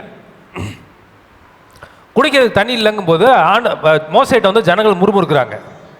முறுமுறுத்தோன்னா ஆண்டவர் சொல்றாரு, நான் கண்மலையின் மேல நிற்பேன். தெளிவா சொல்றார் ஆண்டவர், ஓரேபிலே கண்மலையின் மேல் உனக்கு முன்பாக நிற்பேன். நீ ஓரேபை பார்த்து நிற்ப, உனக்கு முன்பதாக நான் நிற்பேன். அந்த கண்மலையை அடி, அப்பொழுது ஜனங்கள் குடிக்க தண்ணீர் புறப்படும் என்றார். அப்படின்னா என்ன, எதை வச்சு அடிக்கணும் அப்படின்னு ஆண்டவர் சொல்றாருன்னா, உன் கையில் கொடுத்துருக்க அதிகாரம், அதிகாரம்ங்கிறது தான் கோலுங்கிறது தான் அதிகாரத்தை குறிக்கிறது. ஒரு மனுஷனோட கோலுங்கிறது அவனுக்கு கொடுக்கப்பட்ட அதிகாரத்தை குறிக்கிறது. அது இந்த கோலை தான் மோசேட்ட ஆண்டவர் கொடுக்குறாரு. அந்த கோலை வச்சு நீ அடிக்கும்போது தண்ணி வரும். இப்போ நீங்கள் யோசிங்க, கோலை வச்சு அடித்ததுனால தண்ணி வந்துச்சா, கோலை வச்சு அடித்ததுனால கற்பாரை அந்த கல் உடஞ்சிச்சா, இல்லாட்டி தண்ணி உள்ளேருந்து வந்ததுனால கற்பாரை உடஞ்சிச்சா? கோலை அடிக்கிறதுங்கிறது எதை குறிக்கிறது? நம்மளுக்கு கொடுக்கப்பட்ட உரிமையும் அதிகாரத்தையும் குறிக்கிறது. யோவான் 3:16 வாசிக்கிறோம், தேவன் தம்முடைய ஒரே பேரான குமாரனை விசுவாசிக்கிறவன் எவனோ அவன் கெட்டு போகாமல் நித்திய ஜீவனை அடையும்படிக்கு அவரை தந்துரளி இவ்வளவாய் உலகத்தில் அன்பு கூர்ந்தார். ஆண்டவருடைய பிள்ளைங்கிற ஸ்தானத்தில் நம்ம வர்றதுக்கு, அந்த அதிகாரத்தை நம்ம கையில் கொடுக்கறதுக்கு ஆண்டவர் ரத்தம் சிந்தினார். அதோட நிற்கல, லூக்கா 11:13 நம்ம வாசிக்கிறோம், பொல்லாதவர்களாகிய நீங்கள் உங்கள் பிள்ளைகளுக்கு நல்ல ஈவுகளை கொடுக்க அறிந்திருக்கிற போது பரம பிதாவானவர் தம்மிடத்தில் வேண்டிக்கிறவர்களுக்கு பரிசுத்த ஆவியை கொடுப்பது அதிக நிச்சயம் அல்லவா? உங்க கையில கொடுக்கப்பட்ட அதிகாரம்ங்கிறது ஆண்டவருடைய பிள்ளைங்கிற ஸ்தானம். உங்க கையில இருக்க அதிகாரம்ங்கிறது என்னதுன்னா, கோல் எதை குறிக்கிறது? ஆண்டவருடைய பிள்ளை, ஆண்டவருடைய ஊழியர், ஆண்டவருடைய தீர்க்கதரிசி, இதெல்லாம் குறிக்கிற ஸ்தானத்தை குறிக்கிறது. பிரைமரியா முதற் பேரான விஷயம் என்ன அப்படின்னா, ஆண்டவருடைய பிள்ளைங்கிற ஸ்தானத்தை குறிக்கிறது. அந்த ஸ்தானத்தை நீங்க இருந்து ஆண்டவர்கிட்ட அதிகாரமா நீங்க கேட்கும்போது, நான் உங்க பிள்ளை, எனக்கு உங்களுடைய ஆவியை கொடுங்க அப்படின்னு நம்ம கேட்கும்போது, பொல்லாதவர்களாகிய பெற்றோர் பிள்ளைகளுக்கு நல்ல விஷயத்தை கொடுக்கும்போது, பரிசுத்த ஆவியை நீங்க கேட்டீங்கன்னா பரம பிதா கொடுக்க மாட்டாரா அப்படின்னு ஆண்டவர் சொல்றாரு. அங்க இருந்தா வந்த தண்ணிங்கிறது எதை குறிக்கிறது? பரிசுத்த ஆவியை குறிக்கிறது. ஆண்டவர் ஒரு பெண்கிட்ட பேசிக்கிட்டு இருக்காரு, மதியம் மட்டம் ஒரு 2 மணி 1 மணிக்கு வர்ற ஆண்டவரை தண்ணி மொழ்றதுக்காக, தண்ணியை எடுத்துகிட்டு போய் வீட்டுக்கு கொண்டு போகிறதுக்காக ஆண்டவர் அந்த பெண்கிட்ட பேசுகிறாரு. இது நீங்கள் 14வது வசனத்தில் வாசிக்கலாம். நீங்கள், நான் கொடுக்கும் தண்ணீர் குடிக்கிறவனுக்கோ ஒரு காலும் தாகம் உண்டாகாது, நான் அவனுக்கு கொடுக்கும் தண்ணீர் அவனுக்குள்ளே ஜீவ காலமாய் நீரூற்றாய் இருக்கும் என்றார், ஊறுகிற நீரூற்றாய் இருக்கும் என்றார். ஆண்டவர் சொல்றார் அந்த பெண்ணை பார்த்து, நீ தண்ணியை தேடி வர, ஏன்ட்ட ஒரு தண்ணி இருக்கு, அந்த தண்ணி மட்டும் உன் இருதயத்துக்குள்ள ஊற ஆரம்பிச்சிச்சுன்னா ஜீவ காலமும் அந்த தண்ணி நீ ஊறிக்கிட்டே இருக்கும், உனக்கு அது வற்றவே செய்யாது. அந்த தண்ணியை குடிக்கும்போது உங்களுக்கு ஜீவன் கிடைக்கும். அப்போ எதை சொல்றாரு அப்படின்னா, பரிசுத்த ஆவியே சொல்றாரு. மோசே அவனுடைய அதிகாரத்தை யூஸ் பண்ணி, அவனுடைய கொடுக்கப்பட்ட கையில் கொடுக்குற அந்த கோலை யூஸ் பண்ணி அவன் அடிக்கும்போது தண்ணி வந்தது. அது எப்படி வந்துச்சு? தண்ணி வந்துச்சுன்னா, உள்ளுக்குள்ளே இருக்கிற அந்த மலைக்குள்ளே இருக்கிற தண்ணி அதை உடச்சிக்கிட்டு வந்துச்சு. அவன் அடித்ததுனால வரல, அவன் அதிகாரத்தை யூஸ் பண்ணும்போது ஆண்டவர் அங்கேருந்து அவனுக்கு தண்ணி அனுப்புனார். அவன் அடித்ததுனாலையும் தண்ணி உடைக்கப்படல, அந்த கல் உடைக்கப்படல, உள்ளுக்குள்ளே இருந்த தண்ணி அதை உடச்சிக்கிட்டு வந்துச்சு. இது என்ன அப்படின்னா, ஒரு மனுஷனோட இருதயம் கற்பாரை போல கல் மாதிரி செத்து போயிருந்தா கூட அதையும் உடைச்சு ஜீவ நீரூற்ற அதற்குள்ள ஓட வைக்கிறதுக்கு ஆண்டவரால் ஆகும். அல்லேலூயா. ஜீவ நீரூற்று நம்மளுக்குள்ள வந்தாதான் கல் மாதிரி நம்மளுக்கு இருக்கிற இருதயம் கொஞ்சம் கொஞ்சமாக உடஞ்சு அது மாம்சம் உள்ள இருதயமாக மாறும். நான் கேட்கவே மாட்டேன், நான் சர்ச்சுக்கும் வரமாட்டேன், ஆண்டவருடைய வார்த்தைக்கு முக்கியத்துவம் கொடுக்க மாட்டேன், எதுவுமே செய்ய மாட்டேன்னு ஒருத்தர் இருந்தா, இந்த தண்ணி மாதிரி இருந்த இருதயம், சதமாக இருந்த இருதயம் என்ன ஆயிரும்னா கொஞ்சம் கொஞ்சமாக கல்லாகி செத்து போயிடும். கல்லுனா என்ன ஆயிரும்னா உணர்வு இல்லாமல் போயிடும், செத்த நிலைக்கு வந்துடும். அதுக்கு வழியே இல்லை. அது எதை சந்திக்க வேண்டிய ஆயிரும் அப்படின்னா, ஃபர்ஸ்ட் ஆண்டவருடைய விரலை காமிப்பாரு, அதுலையாவது அவனுக்கு உணர்வு வந்து திரும்ப வந்துருவானா, ஆண்டவருடைய நீரூற்று ஊறுறதுக்கு ஒப்பு கொடுத்துருவானா, இந்த பிள்ளை வந்துருமா அப்படின்னு ஆண்டவர் பார்ப்பாரு. ஆண்டவருக்கு விரோதமாக இன்னும் போகும்போது ஆண்டவருடைய விரலை பார்த்த ஜனம் ஆண்டவருடைய கரத்தை பார்க்க வேண்டியதாயிடும்.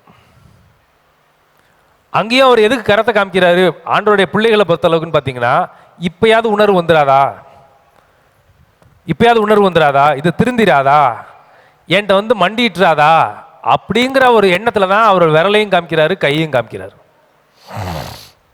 சரி, அப்போ கல்லான இருதயம் மாறணும், அது உடையணும் அப்படின்னா அதற்கு ஒரே வழி, பரிசுத்த ஆவியானவருடைய நீரூற்று நமக்குள்ளதாக ஓடும்போது அது உடையும். இல்லை ஓடாத பட்சத்தில் அது கல் இன்னும் கொஞ்சம் கொஞ்சமாக டைட் ஆகி மரணத்தை சந்திச்சிடும். இதுதான் கற்பாறையான நிலம்.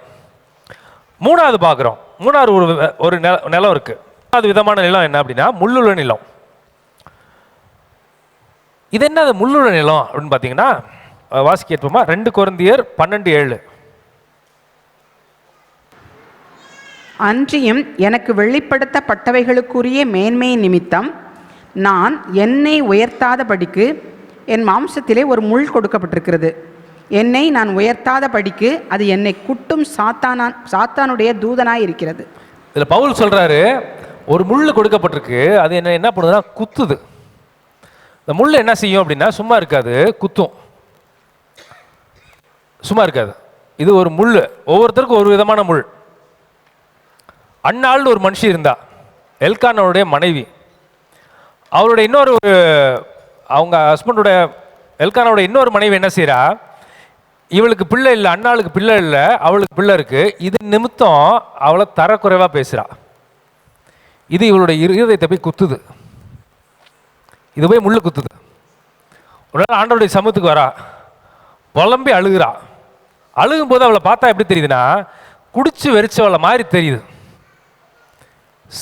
ஏலி வராரு, ஏலிட்ட சொல்றா, ஏலி தான் இப்போ பிரதான ஆசாரியன். ஏலிட்ட சொல்றா, ஏலி வந்து கேட்குறாரு விட்ட, எவ்வளோ நேரம் நீ குடிச்சு வெறிச்சிருப்ப, எவ்வளோ நேரம் நீ போதையில் இருக்கிற மாதிரி புலம்பிக்கிட்டு இருப்ப. இப்போ அண்ணாள் சொல்றா, என் இருதயத்தோட பாரம் பெருசு, அது என்ன பண்ணுதுன்னா மனக்லேசம் உள்ள ஸ்திரீ, மனக்லேசம் உள்ள ஸ்திரீ. என் இருதயத்தில் ஒரு முள் இருக்கு. என்னுடைய இன்னொரு வீட்டில் இருக்க பெண் என்ன பண்ணுறா, என்னை ரொம்ப கேவலமாக பேசுகிறா. அந்த முள் என்னன்னா ரொம்ப குத்துது, என்னைய என்னால் தாங்க முடியல, என் இருதயத்தை வந்து நான் ஊற்றிட்டு இருக்கேன் அப்படின்னு இந்த அண்ணாள் சொல்கிறான். ஊற்றி முடித்த உடனே அந்த முள் என்ன ஆயிடுச்சுன்னா அவர்கிட்ட இருந்து போயிடுச்சு.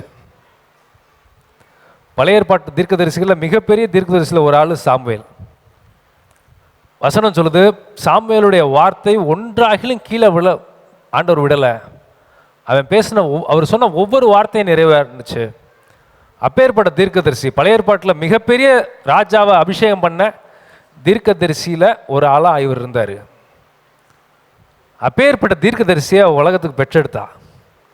இது ஒரு முள்.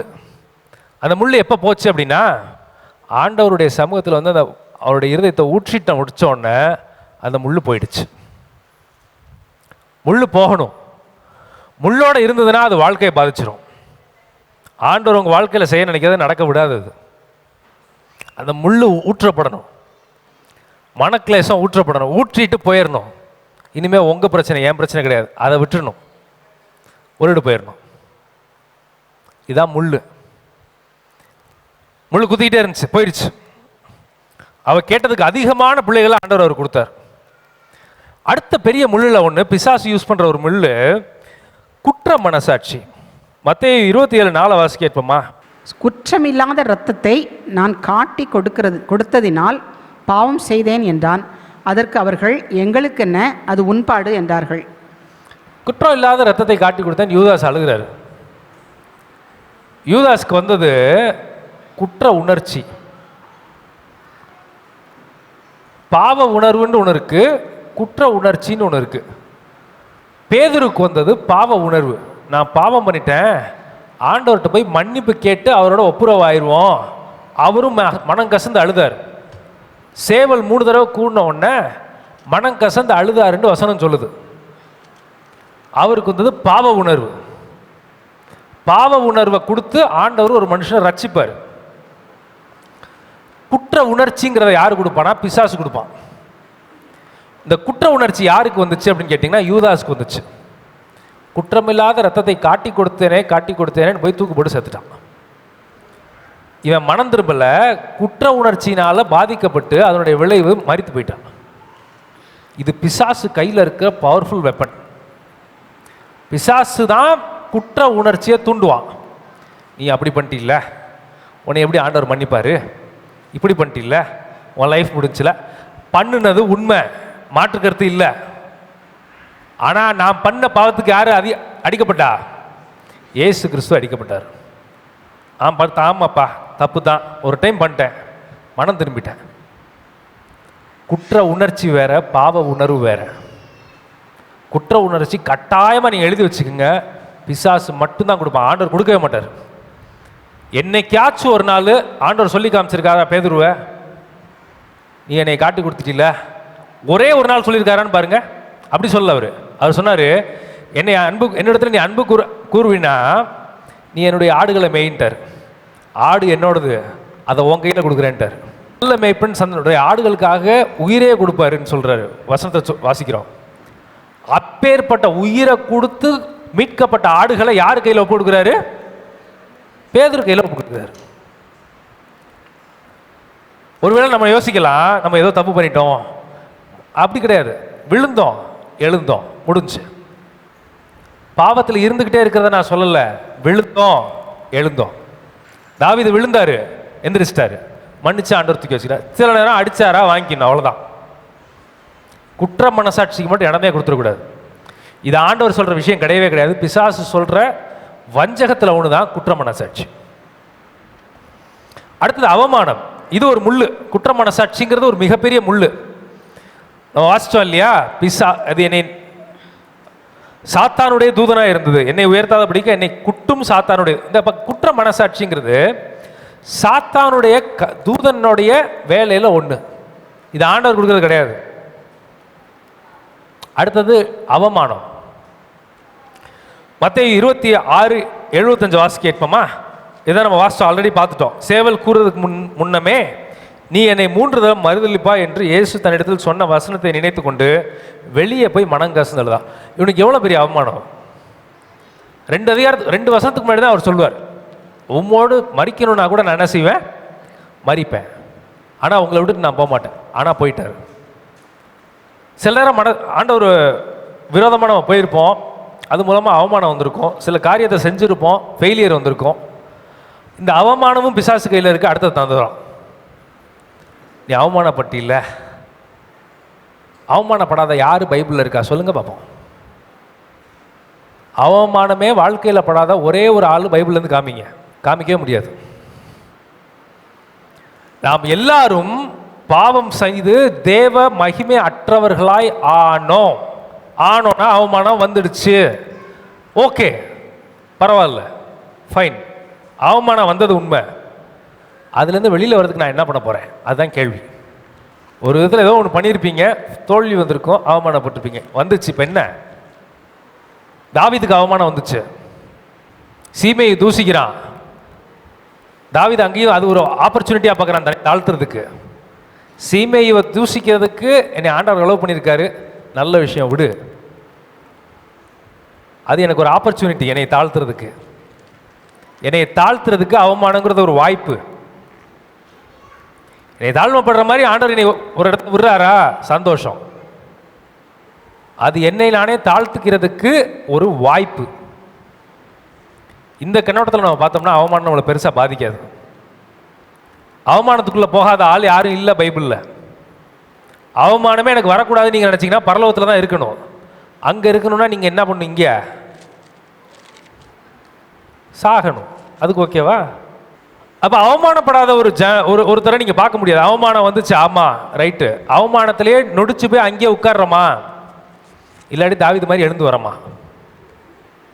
நீதிமான் 7 தரம் விழுந்தாலும் என்ன பண்ணுவான்? எழுந்திருப்பான். நீதிமானுக்குண்டே இருக்க ஒரு தன்மை என்னன்னா, 7 இடத்துல அவனுக்கு அவமானம் வந்தாலும் 8வது இடத்துல அவன் எந்திரிப்பான். இது நீதிமானுக்கு எடுத்த தன்மை. அவமானம் வந்துச்சு, எனக்கு தாழ்த்துறதுக்கு ஒரு வாய்ப்பு.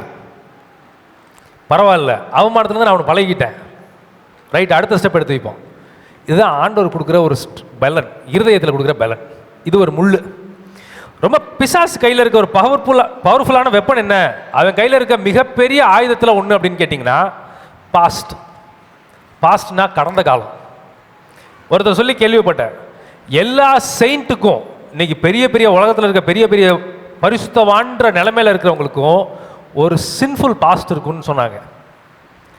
பெரிய பெரிய ஊழியர்கள் இன்னைக்கு சொல்லப்படுற ஆட்களுக்குமே ஒரு பில்லி கிரஹாம் மாதிரி இருக்கட்டும், இல்லாட்டி ஒரு டிஜிஎஸ் மாதிரி இருக்கட்டும், யாரா வேணா இருக்கட்டும், நீங்கள் உலகம் புகழ்ந்த பெரிய பெரிய தேவ மனுஷர்கள், ஒருவேளை பேதுருவா இருக்கட்டும், அவங்க கிட்ட எல்லாருக்குமே பவர்ஃபுல்லாக ஒரு சின்ஃபுல் பாஸ்ட்னு ஒன்று இருந்திருக்கும். கரைப்பட்ட ஒரு வாழ்க்கைங்கிறது ஒரு காலத்தில் இருந்திருக்கும். அதுலேருந்து தான் அவங்க வெளில வந்தாங்க. அதுலேருந்து தான் ஆண்டவர் அவங்களுக்கு தெரிஞ்சுக்கிட்டாரு. பெர்ஃபெக்டாக இருந்ததுனால ஆண்டவர் தெரிஞ்சுக்கொள்ள, கிருபை நிமித்தம் பாவத்திலே இருந்த ஒரு மனுஷனையும் தெரிந்து கொண்டு தான் ஆண்டவர் கூட்டு வர்றார். ஆனால் பிசாசு என்ன செய்வான்? குற்ற உணர்வையும் பாவ உணர்வில் குற்ற உணர்ச்சியையும் அவமானத்தையும் நனவுபடுத்தி அங்கிருந்து வெளியில் வராததுக்கு உங்களுக்கு என்னென்ன வழி இருக்கோ எல்லாத்தையும் செஞ்சு பார்த்துக்குவான். ஆண்டவர் அப்படி சொல்ல மாட்டார், சரி விழுந்தியா எந்திரி. நீதிமான் 7 தடவை விழுந்தாலும் எழுந்திருப்பான். யார் நீதிமான்? அவருடைய ரத்தத்தினால் கழுவப்பட்டு மீட்கப்பட்ட நாம தான் கர்த்தருக்குள்ள நீதிமான். அப்போ எந்திரிச்சு வா, நான் அவனுக்கு உதவி செய்கிறேன். பாவத்தில் இருந்து விட மாட்டார். கட்டாயமாக எந்திரிச்சு வா, நான் அவனுக்கு உதவி செய்கிறேன்னு சொல்லி அவங்கள மோட்டிவேட் பண்ணி ஆண்டவருடைய ஆவியானவர் வெளியில் கொண்டு வரும். இப்போ இந்த இருதயம் மாறணும். இப்போ 3 விதமான இருதயத்தை பார்த்தோம். ஃபர்ஸ்ட் என்ன பார்த்தோம்? வழி அருகே நிலைச்ச இருந்த இடம். அது எது மாதிரினா தீனாளுடைய இருதயம் மாதிரி. தீனால் வழியே நடந்து ஊரெல்லாம் சுற்றி, ஊரை வெளியில் போகிறது நான் தப்புன்னு நான் சொல்லலை, அப்படி சொல்கிறேன்னு நினச்சிக்காதீங்க. அந்த ஜனங்களுடைய ஐக்கியமாகி, அந்த ஜனங்கள் எப்படிப்பட்டவர்கள்னா அங்கே இருக்க ஆண்கள் தவறு செய்கிறவங்க, அவங்க அந்த மாதிரி கூட்டம் இருக்கிற இடத்தோட பெண்களோட இவரை பார்க்க போகிறா. அவள் வாழ்க்கை அழிஞ்சிச்சு. பறவைகள் தூக்கிட்டு போயிடுச்சு. அவளுடைய கற்புங்கிறது பறவைகளால் தூக்கப்பட்டுச்சு.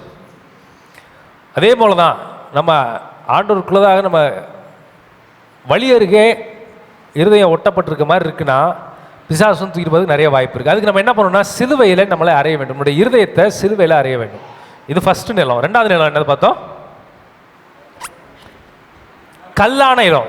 கல்லான இருதயம், உணர்வு இல்லாத இருதயம் மாறணும்னா ஆண்டவருடைய ஆவியானவர் ஊற்றப்படும் போது அங்கே உணர்வுங்கிறது வருது. இது 2வது விதமான இருதயம். 3வது இருதயம் முள்ளுள்ள இருதயம். உலக கவலையினால வந்த முள்ளு, பாஸ்ட்னால வந்த பழைய காலத்தினால வந்த முள்ளு, குற்ற உணர்ச்சி, அவமானம், இது ஒரு முள்ளு. இது கர்த்தருடைய வார்த்தை பெருகிறதுக்கு விடவே விடாது. அந்த மாதிரி ஒரு முள்ளு. அவன் வெளியில் வந்தாதான் அதுலேருந்து முன்னேற முடியும். சரி, இதெல்லாம் மாறணும் அப்படின்னா பிரைமரியாக ஆண்டவர் எதை வச்சு நம்மளை மாற்ற விரும்புகிறார், நம்ம இருதயத்தை மாற்ற விரும்புகிறாருன்னா கர்த்தருடைய வார்த்தையாகிய மன்னாவை கொடுத்து மாற்ற விரும்புகிறார். யோசிச்சு பாருங்க, 40 வருஷம் மன்னா பெய்யுது. ஒரு நாள் இல்லை, 2 நாள் இல்லை, 40 வருஷம் மன்னா பெய்யுது ஏறக்குறைய. ஆனால் இந்த ஜனங்கள் மன்னாவை புசிக்க ஆரம்பிக்கும் போது அது எப்படி இருந்துச்சுன்னு ஃபீல் பண்ணாங்கன்னா, தேவதூதர்களுடைய உணவு போல இருந்துச்சு. தேனிட்டப்பட்ட பணியாரம் போல இருந்துச்சு. கொஞ்ச நாள் இந்த பணியாரம் மாதிரி இருந்த மன்னா எப்படி ஆகுது இவங்களுக்கு? திகட்டுது. ஏன் திகட்டுது? எங்களுக்கு 65 இல்லை, சிக்கன் 65 இல்லை, காடை 65 இல்லைன்னு புலம்ப ஆரம்பிக்குது. அப்படின்னா என்ன அர்த்தம்? நீங்கள் ரட்சிக்கப்பட்ட புதுசில் ஆண்டவருடைய வார்த்தையை கேட்கும்போது உங்களுக்கு ஜீவ விருட்சம் போல இருக்கும். ஒரு வார்த்தையை பேசிட்டாருன்னா அப்படி இருக்கும். இங்கிலீஷில் ஒரு பழமொழி இருக்குது, ஃபெமிலியாரிட்டி பிரீட்ஸ் கான்டெம்ப்ட்னு சொல்லுவாங்க. ஃபெமிலியாரிட்டி பிரீட்ஸ் கான்டெம்ப்ட்னா ஒரு விஷயத்தை பழக அது என்ன பண்ணும்? பழக பாலும் புளிக்கும். அப்படி ஆரம்பித்த ஜனங்களுக்கு இப்போ எப்படி ஆயிடுச்சுன்னா இந்த மன்னாவானது கசக்குது. காடை வேணும்னு நாக்கு என்ன பண்ணுது? கேட்குது இல்லையா? மன்னா எதை குறிக்குது அப்படின்னு பார்த்தீங்கன்னா ஆண்டவருடைய வார்த்தையை குறிக்கிறது. மனுஷன் அப்பத்தினால் மாத்திரம் இல்லை, வார்த்தை தேவனுடைய வாயிலிருந்து புறப்படுற ஒவ்வொரு வார்த்தையிலும் பிழைப்பான். மன்னாவை சாப்பிட்டுட்டு தானியேல் போல செழிக்க வேண்டிய ஜனங்கள், தானியேல் என்ன சாப்பிட்டாரு? பருப்பும் இதையும் சாப்பிட்டாரு. நீங்கள் வெஜ்ஜா நான்வெஜ்ஜான்றதுக்குள்ளே நான் போகல, எது வேணா சாப்பிடுங்க. நான் ஆவிக்குரிய அர்த்தத்தை சொல்லிட்டு இருக்கேன். ஆவிக்குரிய அர்த்தத்தை சொல்லும்போது வெஜ்ஜு சாப்பிட சொன்னார் அப்படின்னு நீங்கள் யோசிக்கக்கூடாது, அதை சொல்லவில்லை. மன்னாவை சாப்பிட்டு தானியேலுக்கு அடுத்த பலனை பெற்றுக்கொள்ள வேண்டிய தேவ ஜனங்கள் என்ன பண்ணாங்க? இன்னொரு விஷயத்தின் மேலே இச்சை வந்தபோது, இந்த உலகத்தின் மேலே இச்சை வந்தபோது, சாப்பாட்டில் அவங்களுக்கு குறை சொல்ல ஆரம்பிச்சும் போது ஆண்டவருடைய கோபாக்கினை மூண்டது. அவங்க வசனம் சொல்லுது, வாயில் இருக்கும்போதே என்ன மூண்டுச்சு? கோபாக்கினை மூண்டுச்சு. அப்போ நம்ம கிறிஸ்தவ வாழ்க்கையில், விசுவாச வாழ்க்கையில் ஒரு விஷயம் வர்றதுக்கு வாய்ப்பு இருக்குது. ஆரம்பிக்கும் போது தேனிடப்பட்ட பணியாரம் போல தெரிஞ்ச விஷயம் போக போக அப்படியா பார்த்துக்கலாம், போகலாம், செய்யலாம், பைபிள் தானே படிச்சுக்கலாம் அப்படிங்கிற உணர்வை பிசாசு கொடுப்பான். அது பிசாசு கொடுக்குற வஞ்சகத்தில் ஒன்று. ஒருவேளை அந்த மன்னாவை மட்டும் சாப்பிட்டு தானியேல் மாதிரி அவங்க நம்பியிருந்தாங்கன்னா தானியேலுக்கு அடுத்த விஷயம், தானியேலுக்கு அடுத்த பலன் அவங்களுக்கு வந்திருக்கும். அதை மிஸ் பண்ணிட்டாங்க. மிஸ் பண்ணது மட்டும் இல்லாமல் தேவ கோபாக்கினைக்கு உள்ளவும் ஆயிட்டாங்க. இந்த மன்னாவுக்கு நீங்கள் எவ்வளோ முக்கியத்துவம் கொடுக்குறீங்க? ஆண்டவருடைய வார்த்தைக்கு எவ்வளோ முக்கியத்துவம் கொடுக்குறீங்க? நிறைய நேரத்தில் நம்ம யோசிக்கிறோம், தீர்க்க தரிசனத்துக்கு கொடுக்குற முக்கியம் வார்த்தைக்கு நம்ம கொடுக்க மாட்டேங்கிறோம். நான் திரும்ப சொல்கிறேன், தீர்க்க தரிசனம் வேண்டான்னு நான் சொல்லலை. தீர்க்க தரிசனால நான் ரொம்ப பலன் அடைஞ்ச ஆளில் நான் ஒரு ஆள். தீர்க்க தரிசனம் வேணும் இல்லைன்னு நான் சொல்லலை. அற்புதம் அடையாளம் தேவையில்லை, வார்த்தை தான் முக்கியம்னு சொல்லுவாங்க. அப்படி நான் சொல்ல மாட்டேன். அற்புத அடையாளம் தேவை.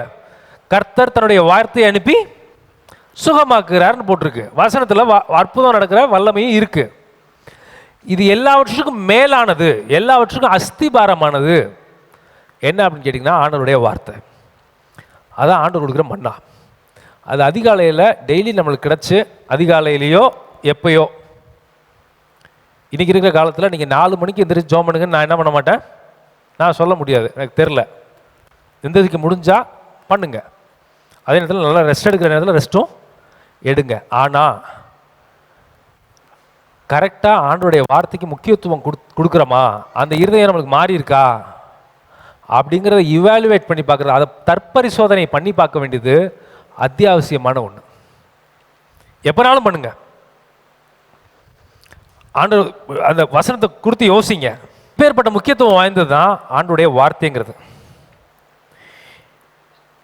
இப்போ ஆதியாகமம் 2:15 வாசிக்கிறோம், தேவன் மனுஷனை ஏதேன் தோட்டத்திலே அழைத்து கொண்டு வந்து அதை பண்படுத்தவும் காக்கவும் வைத்தார். அப்போ நீங்கள் புரிஞ்சிக்கூடாது, என்ன சொல்கிறது, அங்கே இருக்க மரத்தை வேலை செய்கிறத மட்டும்தான் அவர் சொன்னார். இல்லை, எதை சொன்னார் அப்படின்னா, உன் இருதயமாகிய தோட்டத்தை, இருதயமாகிய நிலத்தை நீ காவல் செய்ய வேண்டும், காக்க வேண்டும், பண்படுத்த வேண்டும். பண்படுத்துறதுக்கு நீங்கள் என்ன வச்சு பண்ணுவீங்கன்னா, அதுக்கு தான் ஆண்டவருடைய மன்னாவானது அதிகாலையில் அந்த தரையில் மண்ணு பூமியில் வந்து விழுந்துச்சு. வானத்துலேருந்து மண்ணா எங்கே வந்து விழுந்துச்சு? இவங்க சட்டியில் குக்கரில் வந்து விழுந்துச்சா? இல்லை, மண்ணில் வந்து விழுந்துச்சு. தரைங்கிறது எதை குறிக்கிறது? திரும்பியும் சொல்கிறேன், இருதயமாகிய மனுஷ இருதயத்தை குறிக்கிறது. அதில் மண்ணா டெய்லி வந்து விழ வேணும், டெய்லி வந்து விழணும், டெய்லி காலையில் விழணும், ஏதோ ஒரு நேரத்தில் அது விழுந்தே ஆகணும். விழாத பட்சத்தில் மண்ணாவை வந்து பிசாசு தூக்கிட்டு போயிடுவான். அப்புறம் நான் இப்போ நம்ம மீதி 3 நிலம் சொன்னேன் இல்லையா, அந்த நிலமா ஆயிடுவீங்க. சரி, நல்ல நிலம். மார்க்கு 4:8 வாசிக்கிறோம், சில விதை நல்ல நிலத்தில் விழுந்து ஓங்கி வளருகிற பயிராகி 1 30, 1 60, 1 100 பலன் தந்தது. நல்ல நிலம்னா எது அப்படின்னு கேட்டிங்கன்னா, இந்த 3 பேசணும் இல்லையா, இது மாதிரி இல்லாத நிலம் நல்ல நிலம். இப்போ 3 வித்தியாசமான நிலத்தை பார்த்தோம். அந்த மாதிரி இதெல்லாம் இல்லாத நிலம் நல்ல நிலம். அந்த நல்ல நிலத்துல தான் இப்படிப்பட்ட இருதயம் தான், இப்படிப்பட்ட இருதயம் தான் எல்லாருக்கும் இருந்துச்சு. நாம் அனைவரும் பாவம் செஞ்சு என்ன பண்ணிட்டோம், தேவ மகிமை அற்றவர்களாகி இந்த மாதிரி ஒன்று வயல் நிலம், என்ன சொல்கிறது, தீனாலோட இருதயம் மாதிரி உலகத்துக்கு ஏற்ற இருதயமா இருந்துச்சு. ஒரு நிலம் கல்லானுச்சு, பார்வோனோட இருதயம் மாதிரி இருந்துச்சு. 3வது இருதயம் எப்படி இருந்துச்சு? முள்ளுள்ள இருதயம், அண்ணாளோட இருதயம் மாதிரி இருந்துச்சு. பாஸ்ட்டை நினச்சி கவலைப்படுற இருதயமாக இருந்துச்சு. இப்படிப்பட்ட இருதயத்தை மாற்றி 4வது நிலமாக ஆண்டவர் மாத்துறாரு. அதான் ஆண்டவர் சொல்கிறாரு, நான் கொத்தி கொஞ்ச நாள் உரம் போடுறேன். உரம்னா என்னங்கிறதெல்லாம் நம்ம போன மாதத்தில் நம்ம பார்த்தோம். இந்த மாதிரி மோசமான இருதயத்தையும் மாற்றுறதுக்கு தேவனால் ஆகும். எத்தனை பேர் நம்புறீங்க? ஆமென். இந்த மாதிரி நிலத்தையும் மாற்றுறதுக்கு ஆண்டவர்களால் ஆகும். அதுக்கு நம்ம என்னென்ன செய்யணுங்கிறது தான் 3 ஸ்டெப்பு பார்த்தோம். 1, அது வந்து என்ன சொல்கிறது, தீனாலோட இருதயம் மாதிரி இருந்துச்சு, உலகத்தோட ஒட்டி இருந்துச்சு அப்படின்னா அது சிலுவையிலே அறையப்பட வேண்டும், சுயத்தை ஆண்டவர்கிட்ட ஒப்பு கொடுக்கணும். 2வது, கல்லான இருதயம் மாதிரி இருக்கு அப்படிங்கிற பட்சத்தில் நம்முடைய ஆண்டவருடைய ஆவியானவருக்கு விட்டு கொடுக்கணும். ஆண்டவருடைய ஆவியானவரை நம்ம கேட்கணும். கல்லை உடச்சிக்கிட்டு வெளியே வந்துச்சு, மூணாவது, முள்ளு குத்திட்டு இருக்க இருதயம். ஆண்டோடைய வசனத்தை அனுப்பி அவர் சுகமாக்குறார். இல்லை ஒன்றும் கவலைப்படாத, ஃபெயிலியர் வராத மனுஷன் உலகத்தில் இல்லை, பிசாசுனுடைய வஞ்சத்துக்குள்ளாத போகாத மனுஷன் இல்லை, ஆனால் வெளியில் வந்துரு, நான் உன்னை சுமக்க போதுமானவராக இருக்கேன், திரும்ப அதே இதை பண்ணாத. இதை ஆண்டவர் சொல்லி அந்த இருதயத்தை குணமாக்கி, அது சீல் பட்ட இருதயத்தில் அந்த முள்ளெல்லாம் எடுத்து, முள்ளு குத்திருச்சுன்னா என்ன இருக்கும், அதில் அடுத்தது சீல் வரும், அந்த சீலெல்லாம் எடுத்து க்ளீன் பண்ணி அதுக்கு பேண்டேஜு நல்ல மருந்தெல்லாம் போட்டு காயத்தெல்லாம் ஆற்றி நல்ல ஃபங்க்ஷன் ஆகிற பெர்ஃபெக்ட் இருதயமாக மாற்றிடுறாரு. இப்போ இந்த இருதயம் சொல்லுவோம், எனக்கு விரோதமாக 1000 பேர் வந்தாலும் சரி, எனக்கு விரோதமாக 10,000 பேர் வந்தாலும் சரி, கர்த்தருடைய நாமத்தை கொண்டு அவனை என்ன பண்ணுவேன், ஜெயிப்பேங்கோ. இது சொல்லும் இந்த இருதயம். கோலியாத்தை பார்த்து சொல்லும் அது, நீ ஜீவனுடைய தேவனை நிந்திக்கிறதுக்கு நீ யாரு? அவன் ஒரு விஷயமா வருவான், என்னை பார்த்தவன எத்தனை வழியா ஓடி போவான், 7 வழியா ஓடி போவான். இதுதான் ஒரு சுத்திகரிக்கப்பட்ட இருதயம். அந்த கவலையெல்லாம் அதுக்கு போயிடும். அண்ணாளுக்கு போயிருச்சு. போன உடனே பழைய ஏற்பாட்டில் இருக்கிற மிகப்பெரிய தீர்க்கதரிசிகளை ஒரு ஆளை இந்த உலகத்துக்கு பெற்றெடுத்தான். ஆண்டவருடைய வார்த்தை சொல்லுது, சாமுவேலினால் பேசப்பட்ட வார்த்தை ஒன்றாகிலும் கீழே விழாதபடி ஆண்டவர் பார்த்துக்கிட்டாரு. அப்பேற்பட்ட விளைவை இந்த முள்ளு சீல் இருந்த ஒரு இருதயம், அந்த மாதிரி பாதிக்கப்பட்ட இருதயத்தில் இருந்த ஒரு பெண் இந்த உலகத்துக்கு பெற்றெடுத்தான். தாவீது வாழ்க்கையில் ஒரு முள்ளு இருந்துச்சு. அவங்க வீட்டில் யாரும் மதிக்கல, அவங்க வீட்டில் யாரும் சேர்த்துக்கல. மீதி அண்ணன் தம்பி அண்ணங்கள்லாம் ஆர்மியில் ஆஃபீஸராக இருக்காங்க, படை தளபதிகளாக படையில் இருக்காங்க, கவர்மெண்ட் ஆஃபீஸர். இவனை ஆடு மேய்க்க விட்டாங்க. அவனுக்கு ஒரு முள் இருந்துச்சு. ஆனால் அந்த அபிஷேகமாகி தைலத்தை ஊற்றின உடனே அந்த முள் மாறி சாதாரண ஒரு நிலைமையில் இருந்தாலும் சவுலுக்கு முன்னதாக நிற்கிறாரு. ஜனங்கள் பாடுறாங்க, சவுல் கொன்றது 1000, தாவீது கொன்றது 10,000 வாசிக்கிறாங்க. இதுதான் மாறுபடுத்தப்பட்ட புதுப்பிக்கப்பட்ட நல்ல நிலம். சவுல் செய்ய முடியாததை தாவீது செஞ்சார். ஜெருசலேம்ங்கிற தலைநகரத்தை உருவாக்கி அதை கேப்சர் பண்ணி அதை ஆண்டு கொண்டது தாவீது. இதுதான் 30 மடங்கு 60 மடங்கு 100 மடங்கு பலன் கொடுக்குற இருதயம். இந்த இருதயத்தில் ஆண்டவருடைய வார்த்தை போடப்பட்டுச்சுன்னா 30 மடங்கு 60 மடங்கு 100 மடங்காக பலன் கொடுக்கும். இது எல்லா இடத்துலையும் பலன் கொடுக்கும். ஆவிக்குரிய காரியத்தில் மட்டும் இல்லை, ஆவிக்குரிய காரியத்தில் மட்டும் சொல்லலை, பூமிக்குரிய காரியத்திலையும் பலன் கொடுக்கும். முத வேலைக்கு நான் சேரும்போது எனக்கு என்ன வேலை செய்யறதுன்னு தெரியாது. ஒருத்தர் சொன்னால் செய்ய தெரியும், அதுவும் ஒழுங்காக செய்ய தெரியாது. சரியா? ஆரம்பத்தில் ரொம்ப புவர் பெர்ஃபார்மரில் நான் ஒரு ஆள். வேலை செய்ய தெரியாதுன்னு 10 பேர் இருந்தால் அதில் 4 பேர் வேலை செய்ய தெரியாதுன்னு ஒரு கூட்டம் இருக்கும். அந்த கூட்டத்தில் நான் ஒரு ஆளாக இருப்பேன். எனக்கு வேலை செய்ய தெரியாது. ஆனால் ஆண்டவருடைய வார்த்தை கொஞ்சம் கொஞ்சமாக மாற்ற நான் வேலையை முடிக்கும்போது 5 ஸ்டேட்டில் இருந்த டாப் பெர்ஃபார்மரில் நான் ஒரு ஆள். 5 ஸ்டேட் இருக்குது எங்கள் ஆர்கனைசேஷனுக்கு, சதர்ன் ரீஜன் இந்தியா ஃபுல்லாக இருக்குது. அதில் 5 ஸ்டேட் இருந்தது. 5 ஸ்டேட், தமிழ்நாடு, கேரளா, ஆந்திரா, கர்நாடகா, பாண்டிச்சேரி. 5 ஸ்டேட்டில் மொத்தம் 23 ஆஃபீஸோ நம்ம இருந்தது, 20ஓ 23ஓ இருக்குது. அதில் ஃபஸ்ட்டு எங்கள் வேலையெல்லாம் முடித்து சர்ப்ளஸ் பண்ணி முடித்த ஃபஸ்ட்டு ஆள் நான் தான். மீதி ஹெட்ஸுக்கெல்லாம் இல்லை. நாங்கள்லாம் ஆஃபீஸர்ஸ் கேடராக இருந்தோம். எல்லாமே ஆஃபீஸ் கேடரு, இல்லாட்டி அதுக்கு மேலே டெப்யூட்டி டைரக்டர் கேடரு. நான் ஆஃபீஸர் கேடரு, எனக்கு மேலே இருந்தேன் கொஞ்சம் சில office heads deputy director cadre. இவங்க எல்லாருக்கும் இல்லாத ப்ரிவிலேஜ் எனக்கு இருந்துச்சு, பாக்கியம் எனக்கு இருந்துச்சு. எனக்கு சில விஷயங்கள் அட்வான்டேஜ் இருந்துச்சு. எங்கள் ஆஃபீஸில் நிறையா சம்பாதிச்சதுனால என்ன பண்ணுறதுன்னு தெரியாது. அவங்க சொன்ன டார்கெட்டுக்கு மேலே ஜாஸ்தியாக இருக்கும், 20-30%. எனக்கு ஒரு ரிசோர்ஸ் தேவைப்பட்டுச்சு. எனக்குண்டு ஒரு அட்மின் பண்ணுறதுக்குண்டே ஒரு ஆளை கொடுத்தாங்க, தனியாக அப்ரூவ் பண்ணி. யூஸ்வலாக பெரிய சி லெவல் எக்ஸிக்யூட்டிவ்ஸ் ஒரு செக்ரட்டரின்னு ஒருத்தர் இருப்பான், இல்லாட்டி எக்ஸிக்யூட்டிவ் அசிஸ்டன்ட்னு ஒருத்தர் இருப்பான். ஆனால் ஒரு சாதாரண ஜோனல் ஹெட்டுக்கு ஒரு அட்மின் ஒரு பர்சனை எனக்கு தனியாக கொடுத்துருந்தாங்க. அந்த அளவுக்கு மாற்றினது ஆண்டவருடைய வார்த்தை. ஆண்டவருடைய ஆவியும் ஆண்டவருடைய வார்த்தையுமே தவிர வேறு எதுவுமே கிடையாது. நான் வேறு எதையுமே சொல்ல முடியாது. மீதி போய் கஷ்டப்பட்டுக்கிட்டு இருப்பாங்க. நான் போனால் வேலை வேகமாக முடிஞ்சிடும்.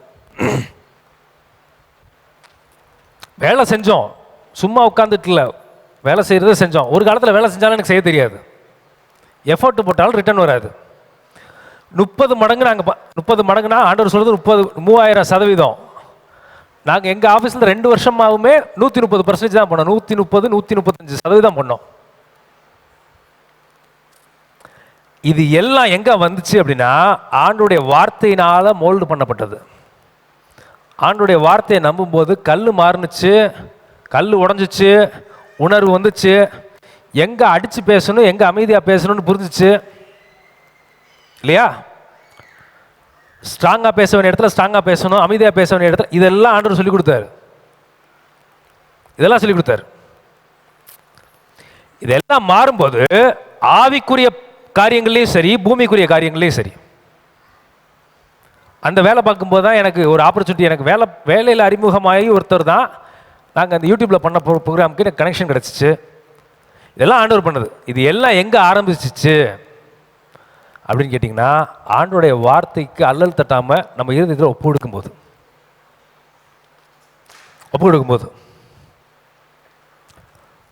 இதான் சொல்கிறேன். ஆண்டவருடைய மண்ணாக்கு நீங்கள் எவ்வளோ முக்கியத்துவம் கொடுக்குறீங்க? இந்த மண்ணா தான் ஆண்டவருடைய வார்த்தை தான் உங்களை அந்த மோசமான நிலமாக இருந்ததை நல்ல நிலமாக மாற்றும், இல்லாட்டி மாறாது, அப்படியே தான் இருக்கும். அதை தான் அவங்க ஆதாம் ஏவாள் பண்ணாமல் போயிட்டாங்க. அதை காக்கவும் இல்லை, பண்படுத்தவும் இல்லை. அவங்க இருதயத்தையும் காவல் செய்யலை. நீதிபதியில் வாசிக்கிறோம், சகல காவலோடும் உன் இதயத்தில் என்ன பண்ணு, காத்துக்கொள் அப்படின்னு சொல்கிறாங்க. சரி, ஒரே ஒரு விஷயத்தை மட்டும் பார்த்து நம்ம முடிக்கலாம். ஆண்டவர் சொல்கிறாரு, மத்தேயு 3:9 வாசிக்க கேட்போம். மத்தேயு 3:9 வாசிக்க கேட்போம். இந்த யூதர்களுக்கு ஒரு பழக்கம் உண்டு. என்ன பழக்கம் அப்படின்னா, நாங்கள் ஆபிரகாமோட பிள்ளைகள், நாங்கள் ஆபிரகாமுடைய பிள்ளைகள், ஈசாக்குடைய பிள்ளைகள், யாக்கோபுடைய பிள்ளைகள் அப்படின்னு சொல்லியே மேன்மை பாராட்டிட்டு இருப்பாங்க. ஆண்டவர் சொல்றதெல்லாம் அவன் கேட்க மாட்டான். ஆனால் அவன் என்ன பெருமை பாராட்டுவானா, நான் ஆபிரகாமோட பிள்ளை, யாருக்குமே இல்லாத பாக்கியம் எங்களுக்கு கிடைச்சிச்சு, ஆண்டவருடைய கிருபை எங்களுக்கு கிடைச்சிச்சு அப்படின்னு சொல்லிக்கிட்டு இருப்பானே ஒழிய ஆண்டவரோட ஒத்துழைக்கவே மாட்டான்.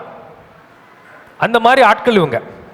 அப்ப ஆண்டவர் சொல்றாரு, மத்தேயு 3:9 வாசிக்க, ஆபிரகாம் எங்களுக்கு தகப்பன் என்று உங்களுக்குள்ளே சொல்லிக்கொள்ள நினையாதிருங்கள்.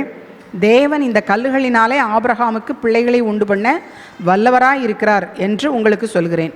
ஆண்டவர் சொல்றாரு, ஆபிரகாமுடைய பிள்ளை, ஆண்டவருடைய ஆபிரகாம் எங்களுக்கு தகப்பன் அப்படின்னே சொல்லி நீங்க இருதயத்தில் மேன்மை பாராட்டிட்டு இருக்காதீங்க. இந்த கல்லுகளினாலே ஆபிரகாமுக்கு பிள்ளைகளை உண்டாக்க ஆண்டவர் வல்லமையுள்ளவராக இருக்கிறார் என்றார். அப்ப நீங்க புரிஞ்சக்கூடாது, இமயமலையில் இருக்க கல்லை எடுத்து ஆண்டவர் பிள்ளையா மாற்றுவார், அதை சொல்ல அவர். இல்லாட்டி கொல்கத்தா மலையிலேருந்து ஒரு கடப்பாறையிலேருந்து உடச்சி நீங்கள் கல்லை தூக்கி போடுங்க, அதை நான் சொருவமாக்கி என்னுடைய ஆவியை ஊற்றி நான் பிள்ளை அப்படி சொல்ல அவர். இந்த இஸ்ரவேலுடைய ஜனங்களுடைய பிலீஃப் என்ன அப்படின்னா, ஆண்டவர் அவங்களுக்கு மட்டும்தான் தேவன், இந்த உலகத்தில் யாருக்குமே தேவன் கிடையாது.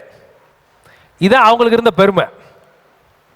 இவங்க என்ன பெருமை பாராட்டுறாங்க, ஆண்டவர் தான் எங்களுக்கு தேவன், அவர் சொல்கிறதெல்லாம் நாங்கள் செய்ய மாட்டோம், ஆபிரகாமுக்குள்ளே தான் எங்களை நாங்கள் தான் தெரிந்து கொள்ளப்பட்ட ஜனம், எங்களுக்கு ஈக்குவலாக இந்த உலகத்தில் யாருமே கிடையாது அப்படின்னு மேன்மை பாராட்டிட்டு இருக்காங்க. அப்போ சொல்கிறார் ஆண்டவர், இப்படியே மேன்மை பாராட்டிட்டு இருக்காத, இன்னும் கொஞ்ச நாளில் ஒன்று நடக்க போகுது. இந்த உடன்படிக்கை வெளியில் இருக்கவங்களுக்கு போக போகுது, இஸ்ரவேல் அல்லாத புறஜாதியார்கிட்ட போக போகுது. அங்கே இருக்கவெல்லாம் கல் மாதிரி இருந்தவன் தான். கல்லுனா என்ன அர்த்தம்னா செத்து போயிருந்தவன். இந்த இளையகுமாரன் போய் தவறான காரியங்களில் தன்னுடைய தகப்பனுடைய ஆஸ்தியெல்லாம் செலவு பண்ணி முடித்த உடனே திரும்ப அப்பாட்ட வரான்.